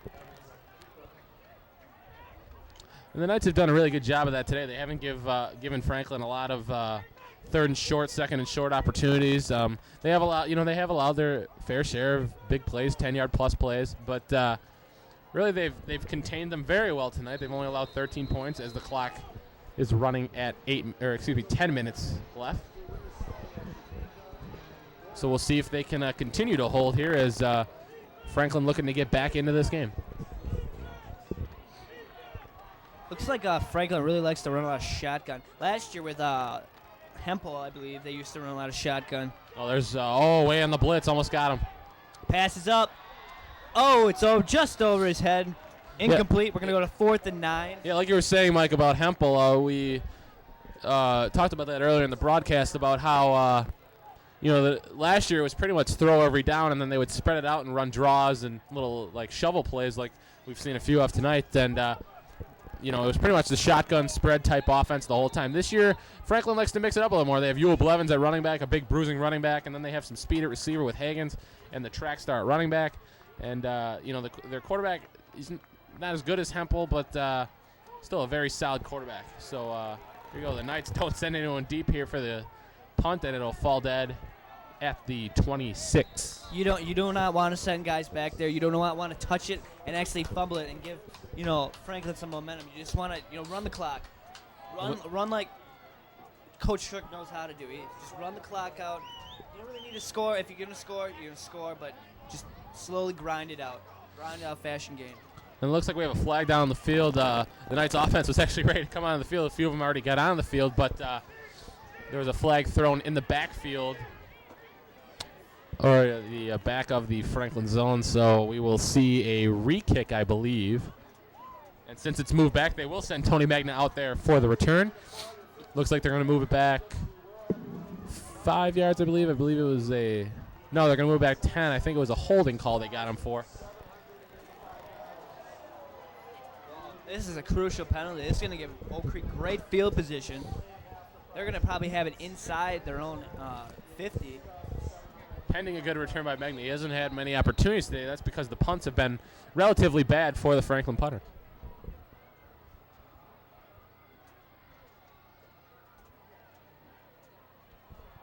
Bad snap, gets it off, almost blocked. It's going to be a bad punt. Oh, it's going to bounce back. Oh, Franklin guy touches it.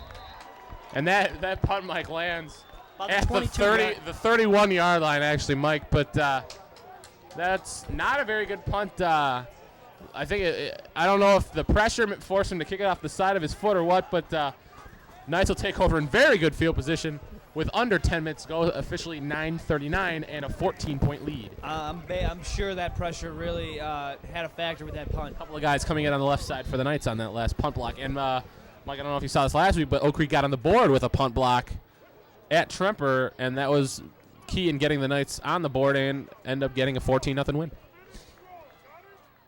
As it's a give to Fucili.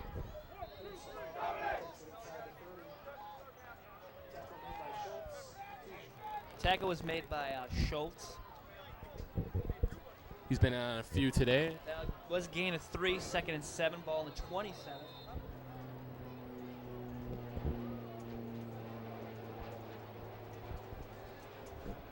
Franklin defense really looks tired. Everyone has their hands on their knees there. They've been on the field a lot today. Oak Creek and Wishbone. Gilps gave it. Keeper with a flip. Shaw breaks. Oh, breaks a tackle. Breaks a couple of tackles, but there's. He will be put down at the 25-yard line. Yeah, good hustle by Shaw there. Just too many tackles. You just got to go down, not risk another fumble like we've had earlier. That's a really tough 2-yard gain there. That'll bring up a 3rd and 5 now. Knights just keep running the clock. It's up down to about 8:30, so see if the Knights can just keep moving it along, maybe get some more points. But more importantly, just run the clock. Me being a former student here and going to college at UW Oshkosh and majoring in a radio TV film major, I've heard a lot of people they always talk about Oak Creek football, and it surprised me because way up north they talk about Oak Creek football. Everyone knows Oak Creek football, so that's something to cheer about with our hometown and everyone knowing about Oak Creek football. Oak Creek in the, Mike, in the late 90s, the mid 90s, and even into the new millennium, lately they haven't been really a powerhouse. They've always been, ever since Coach Cook has gotten here, they've been competitive in the Southeast Conference, but they made a couple of state title runs that fell just short, and they were up there with the Arrowheads and the Marshfields, and not saying that they aren't in that echelon yet, but they're having a very good season still. They're still in the hunt for a Southeast Conference title, and they're still one of the top, considered one of the top programs in the state, as they will bring up a 4th and 8 here now after the fumble by Kilps. Knights are going to throw it. Pass. He's going to run it. Doesn't have enough room. See where they spot it. Looks like to be a first down. That's a very nice run by Danny Kilps. First down. That's a key first down for Oak Creek. That could put the game away here. Yeah, Danny Kilps just finding some room and didn't have anybody downfield. I don't know if that was a design play, just try and get him some running room or what, but he knew where the first down marker was and found it and got a key first down. And the clock will continue to run at 7 minutes now. And back to that subject we were just talking about. When Oak Creek had 4 NFL players in the NFL, that really proves something about our program. And there's still you still see it at the college level right now with a guy like Brian Calhoun and Beckham, Raymond Travis Henderson, yeah, all those kind of a couple guys at Minnesota. I mean, those are big colleges. Absolutely.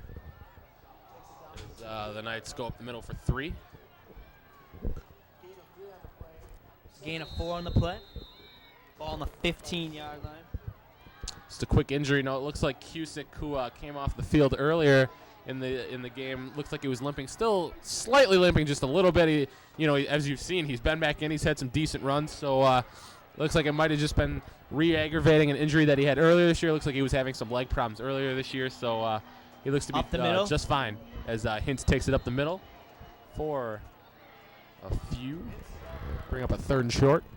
I mean, going back to that first game where they lost, I'm sure a lot of people started pressing the panic button. They've really never seen Oak Creek get beat like that. But Coach Cook has shown every season, even if they have a tough stretch. The resiliency that resiliency and the coaching staff should be commended for getting them back on track and having this 5-game winning streak. and Mike, on these 5 games, I've seen all of them, and they've had their ups and downs. Like the Horlick game was close, but generally they've looked very good. They haven't been down very much. They've been ahead in games as Cusick runs it up the middle. He's Looks going like to it's get gonna to be enough about for a first down. 2-yard line. But I worked with the football team last year, and it all starts with the summer practices and weight training and everything. And this season looks like they have a lot of leaders, and it looks like that they could be legitimate to make a deep playoff run.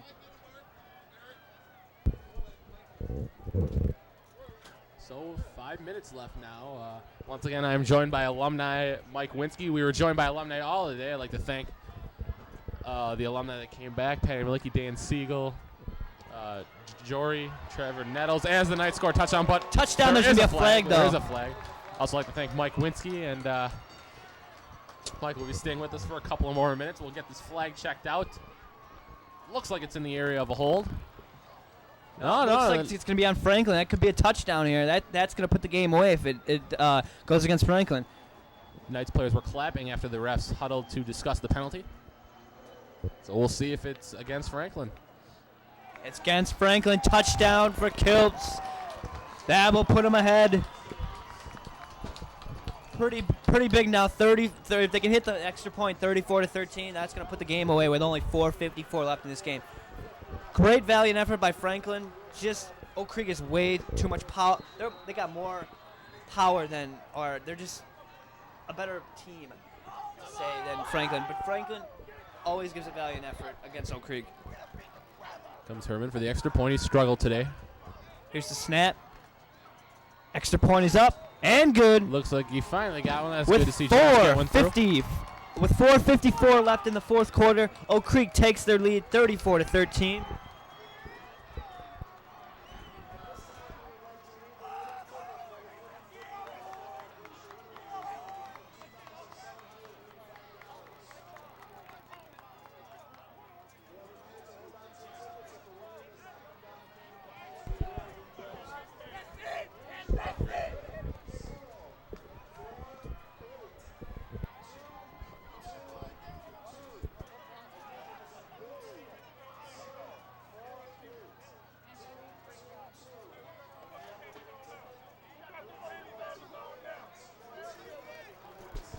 As we said, we do every game. We do a pop star play of the game, and we're not gonna reveal it yet, Mike. So don't reveal anything. But we gotta stay tuned. But we can reveal our candidates. Our candidates, I get you could throw Mike away out there. He's had an excellent defensive game. I think Kilps. He's got 3 touchdowns, 2 rushing and a throwing touchdown. Danny Kilps has had a really good game. The whole Knights defense in general. So, Craig Cusick was amongst the talk. And we're going to have a flag there. It's going to be in the area of face mask.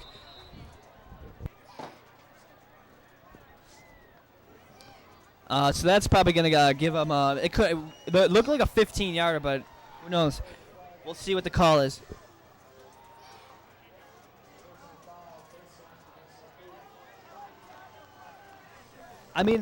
Like I said, I like Oak Creek's team this year. I haven't seen a lot of the games, but this game and the first game I seen really is proving to me that they are a legit team.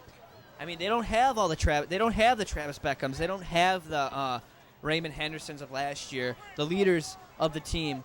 They don't have the guys who are getting recruited by the big schools. So it's really shown that, they have a small team that's not really getting recruited by big colleges. That's really, I think, it's helped them. That was a 15-yard penalty. So with 4:43 left on the 33, Franklin down 21, just trying to put some more points on the board here. Just to make it look close. As we have another flag down. A lot of penalties in this game.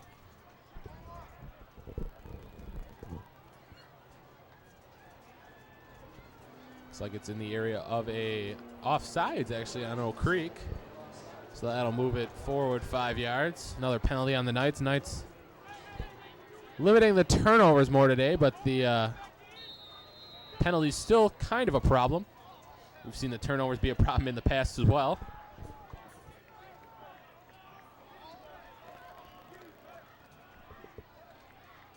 Evans looking to throw. Flushed out, more pressure by the Knights. Hit again. Almost picked off by Magna, but it's going to be incomplete. Good pressure by Flores and Hall in that play, and a good read by Magna. Knights defense been swarming all over the field today, getting good pressure on Evans at quarterback. There's something I really can't believe, that the Knight, Mr. Miller, is still here. I thought he retired. Mike. That's right, Mike. He had to come out for this kind of game. I don't know if we've gotten a shot of him so far here today, but he's looking good. I mean, he's still out there with the sword and the shield. And let's get a shot of that guy. That guy's if we can get a shot a of him, trooper. let's see if we can get one by the end of the game. If we can find him, I don't know if he's still here or not. I can't see him, but looks like he's down by the 40-yard line, Bob. Yeah, there he is. There he is. He's getting interviewed right now, actually. There's some more pressure by the Knights. They got a little couple of blockers over there. Oh, he breaks through. He's got a blocker in front of him. Cuts it up. And Magna is there. Still going. Still going. Wensler's there on the tackle there. Whoa, that's a great screen that he threw. Couldn't stop him.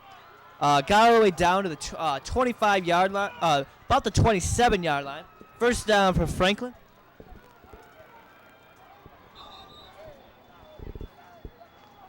And for this big a game, Bob, TMJ Ford is here. We all. I believe they're interviewing him right now, Mike. Actually, down on the field. We'll see if we can get another shot at it. I remember that guy when I went to school here. He actually did retire now. Yeah, he retired. He still comes out for these big games. Yeah, he retired my senior year, and he said he wasn't going to do it anymore. But he just loves Oak Creek football. Student section still here. Yeah, both sides still. The student section still relatively full. So with 4:16 clock running now at 4 minutes on the 27 after that big pass play. If Franklin scores here, and you could be looking at an onside kick. Looks like there was some shoving out there, and they're going to get the flag. We're going to have a pass interference call. The call's going to be on. It looks to be. That was Raymond Bodie-Ellis who had the interception earlier, Mike, and looks like he was using his shoulder to bump the Franklin receiver to the outside. But you got to look. Was that pass catchable? I believe it was catchable, Mike. I think if he would have broke inside, he probably would have caught it. So I think it's a good call.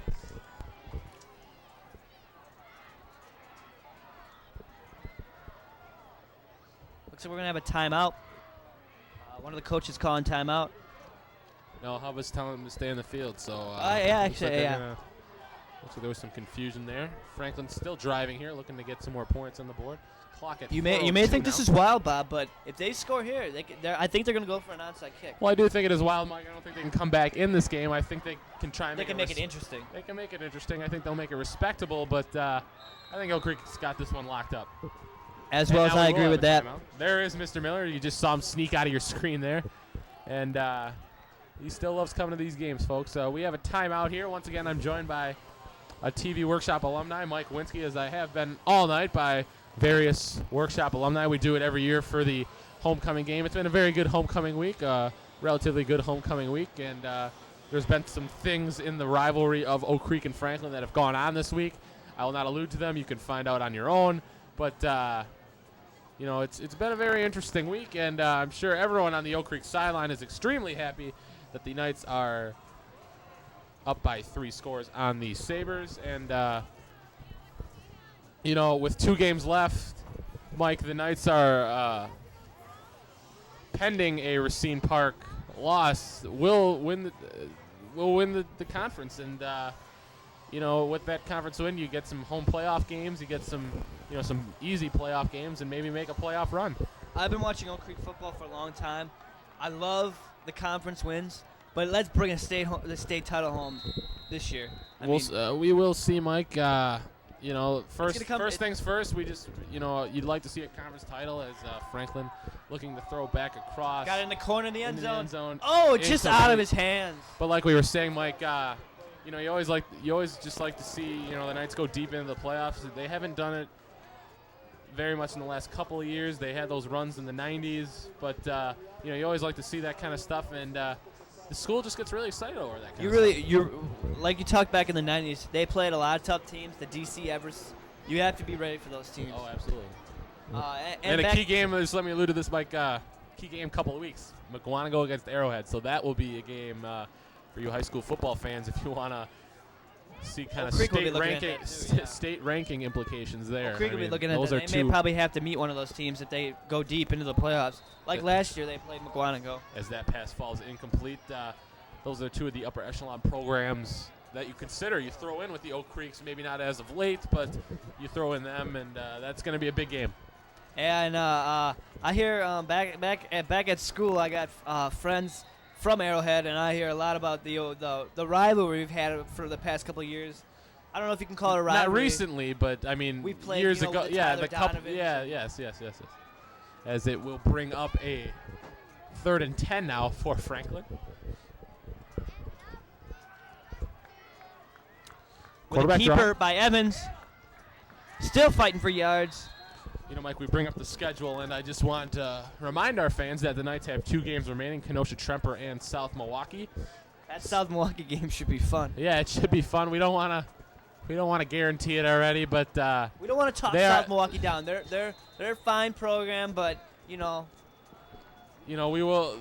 last They year's haven't game had many 52 wins. to nothing. They haven't had many wins to speak of lately. So if you can get out to that game, you might see some offense by the Oak Creek Knights. So here we go, 4th and 1 from the 5, and it is a give. Throw up the middle. I believe it's Blevins, and we have a flag down, probably in the area of face mask. Yeah, it looks like a face mask, Bob. That's gonna put him on first down there. I believe he got the first down anyway, but that will assure the first down. They'll move it half the distance to the goal.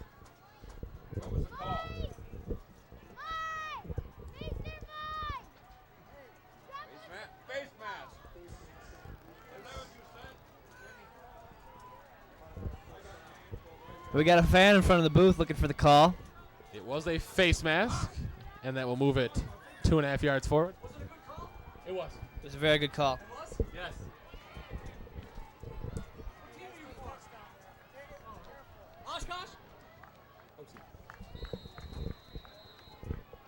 So with clock will run now at 3 minutes. 3:02. First down, give up the middle, touchdown, That's an Franklin. easy touchdown for Franklin, but That's going to be a little too late. too little too late, Mike. 2:53 left, and I think you're going to get the onside kick, though. oh, Just make it absolutely, a we little will get the onside kick.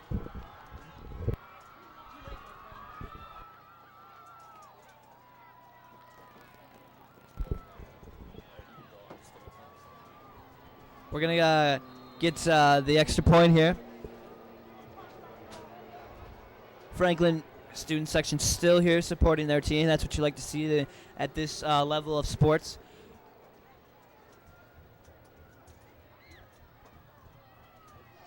They're ready for the kick. Kick is up. It's good.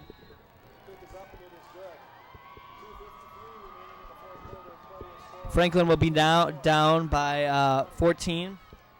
They probably will go the onside kick, like we said.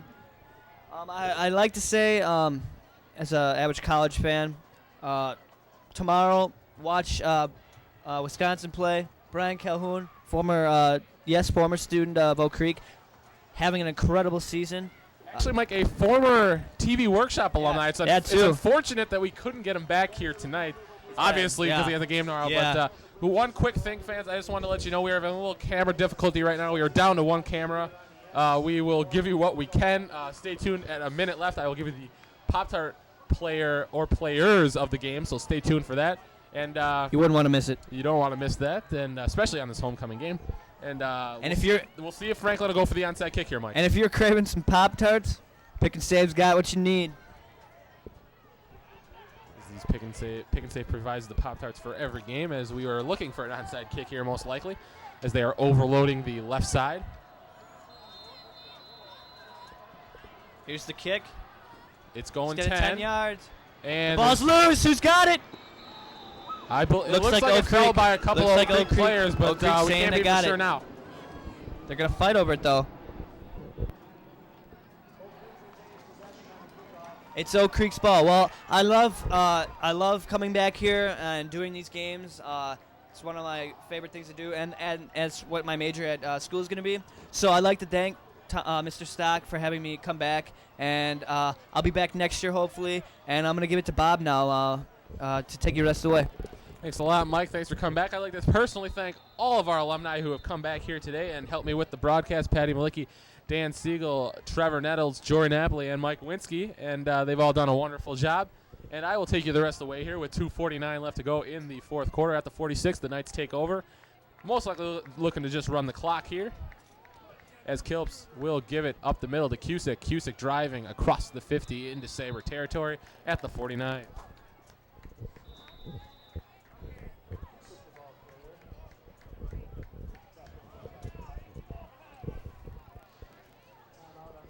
And we're going to have a timeout on the field. It will go to Franklin. So with 2:39 now, it is a 34-20 game. 2nd and 10 from the 49. No, excuse me, 2nd and 6 from the 49.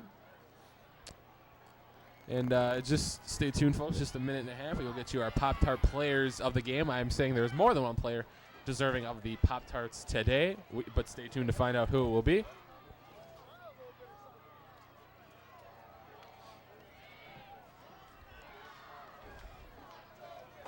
And like I said earlier, remember, next week we will bring you the game as well. Oak Creek will play South Milwaukee here in Oak Creek at 7 o'clock. And then the season will wrap up on the 19th, which I believe is a Wednesday at Kenosha Bradford.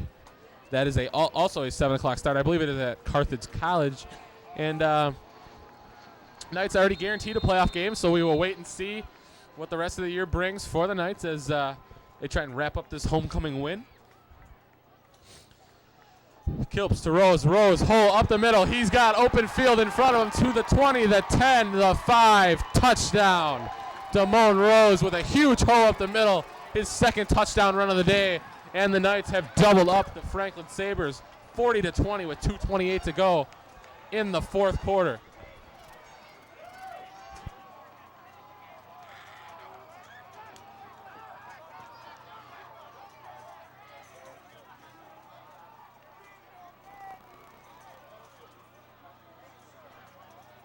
Comes Herman setting up for the extra point.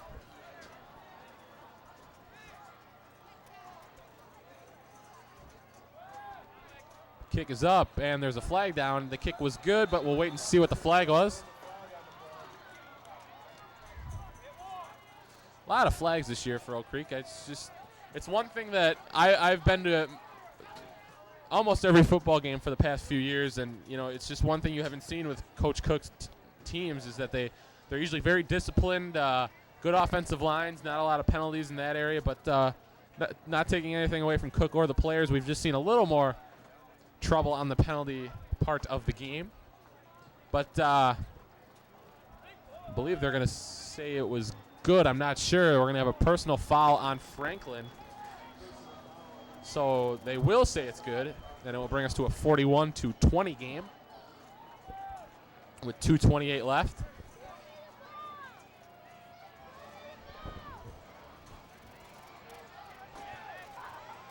Knights sideline looking very excited right now, getting a huge win here for homecoming. They've been psyched up all week.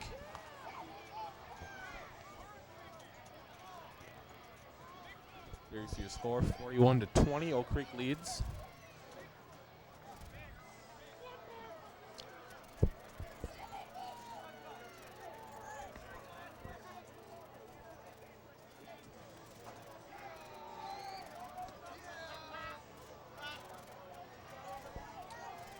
So Franklin on the field for the kick. Knights still huddling. I don't know what they could be huddling about. Most likely just going to squib it here again. If you look on the Franklin sideline, most of the fans are filing out. A big chunk of the students still remain. But, Franklin's played a decent game today. Nothing too great. They are going to fall to 4-3. Knights will go to 6-1.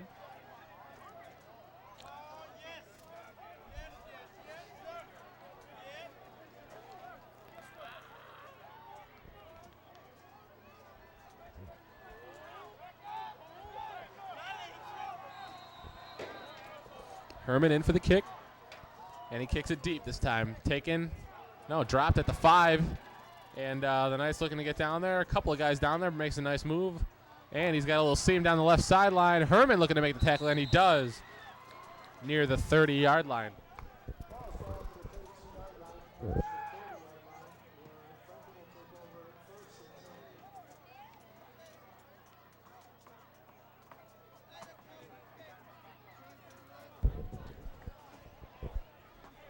All right, folks, it's that time of the game. It's time to reveal our Pop-Tart players of the game.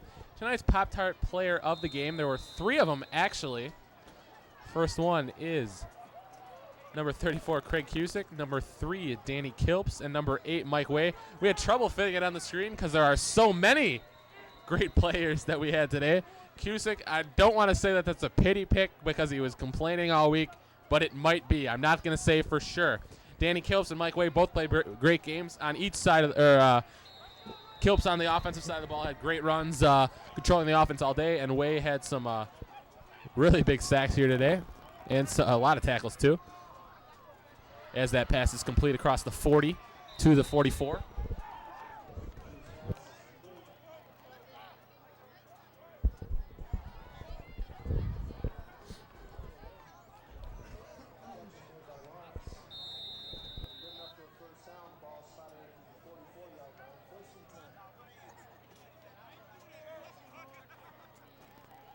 So the clock now under 2 minutes. Sabres at the 44. Knights only bringing in 3 linemen. Flores still blitzing at linebacker. Good pressure for Chile, flushes him out. Oh, Flores with a big hit. And the sack by Robert Flores. That'll bring a 5-yard loss. What a hit by Flores.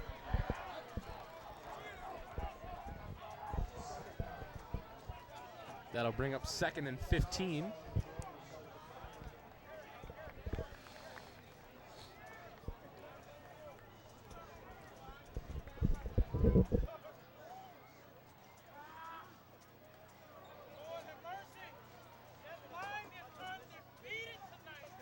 We have a brief timeout here. Don't know who called it.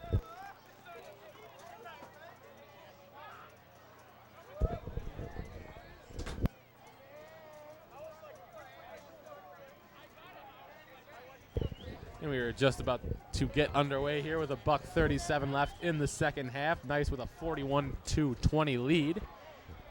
About to take this homecoming game against Franklin.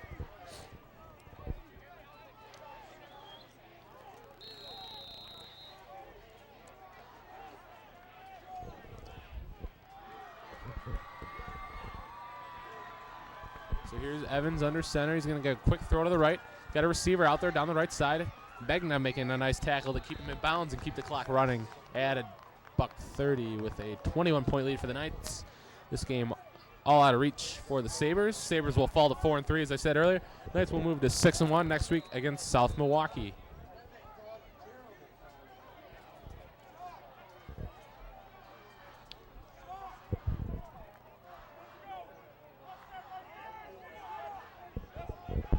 Evans back in the shotgun. 2 receivers left, 2 to the right, 1 back behind him. 3-step drop, now flushed out. Fitzchili is there for the sack.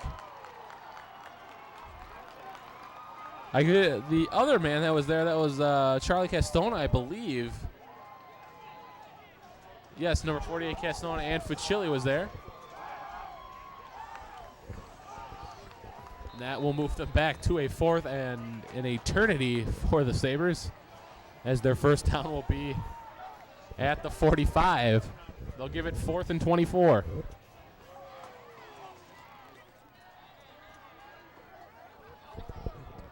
So he'll bring in 4 receivers and a back. In the shotgun, it's Evans. Knights put a couple of safeties way deep, and it'll be Evans on the draw.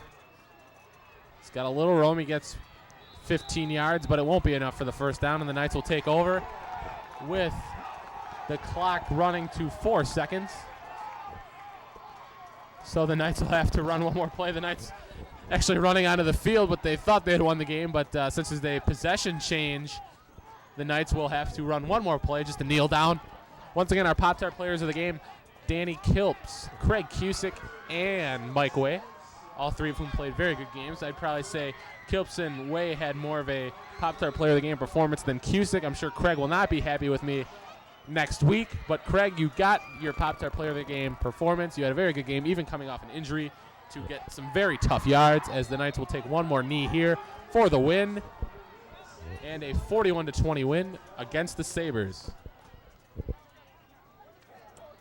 There's Kilps with the knee. The team storms the field.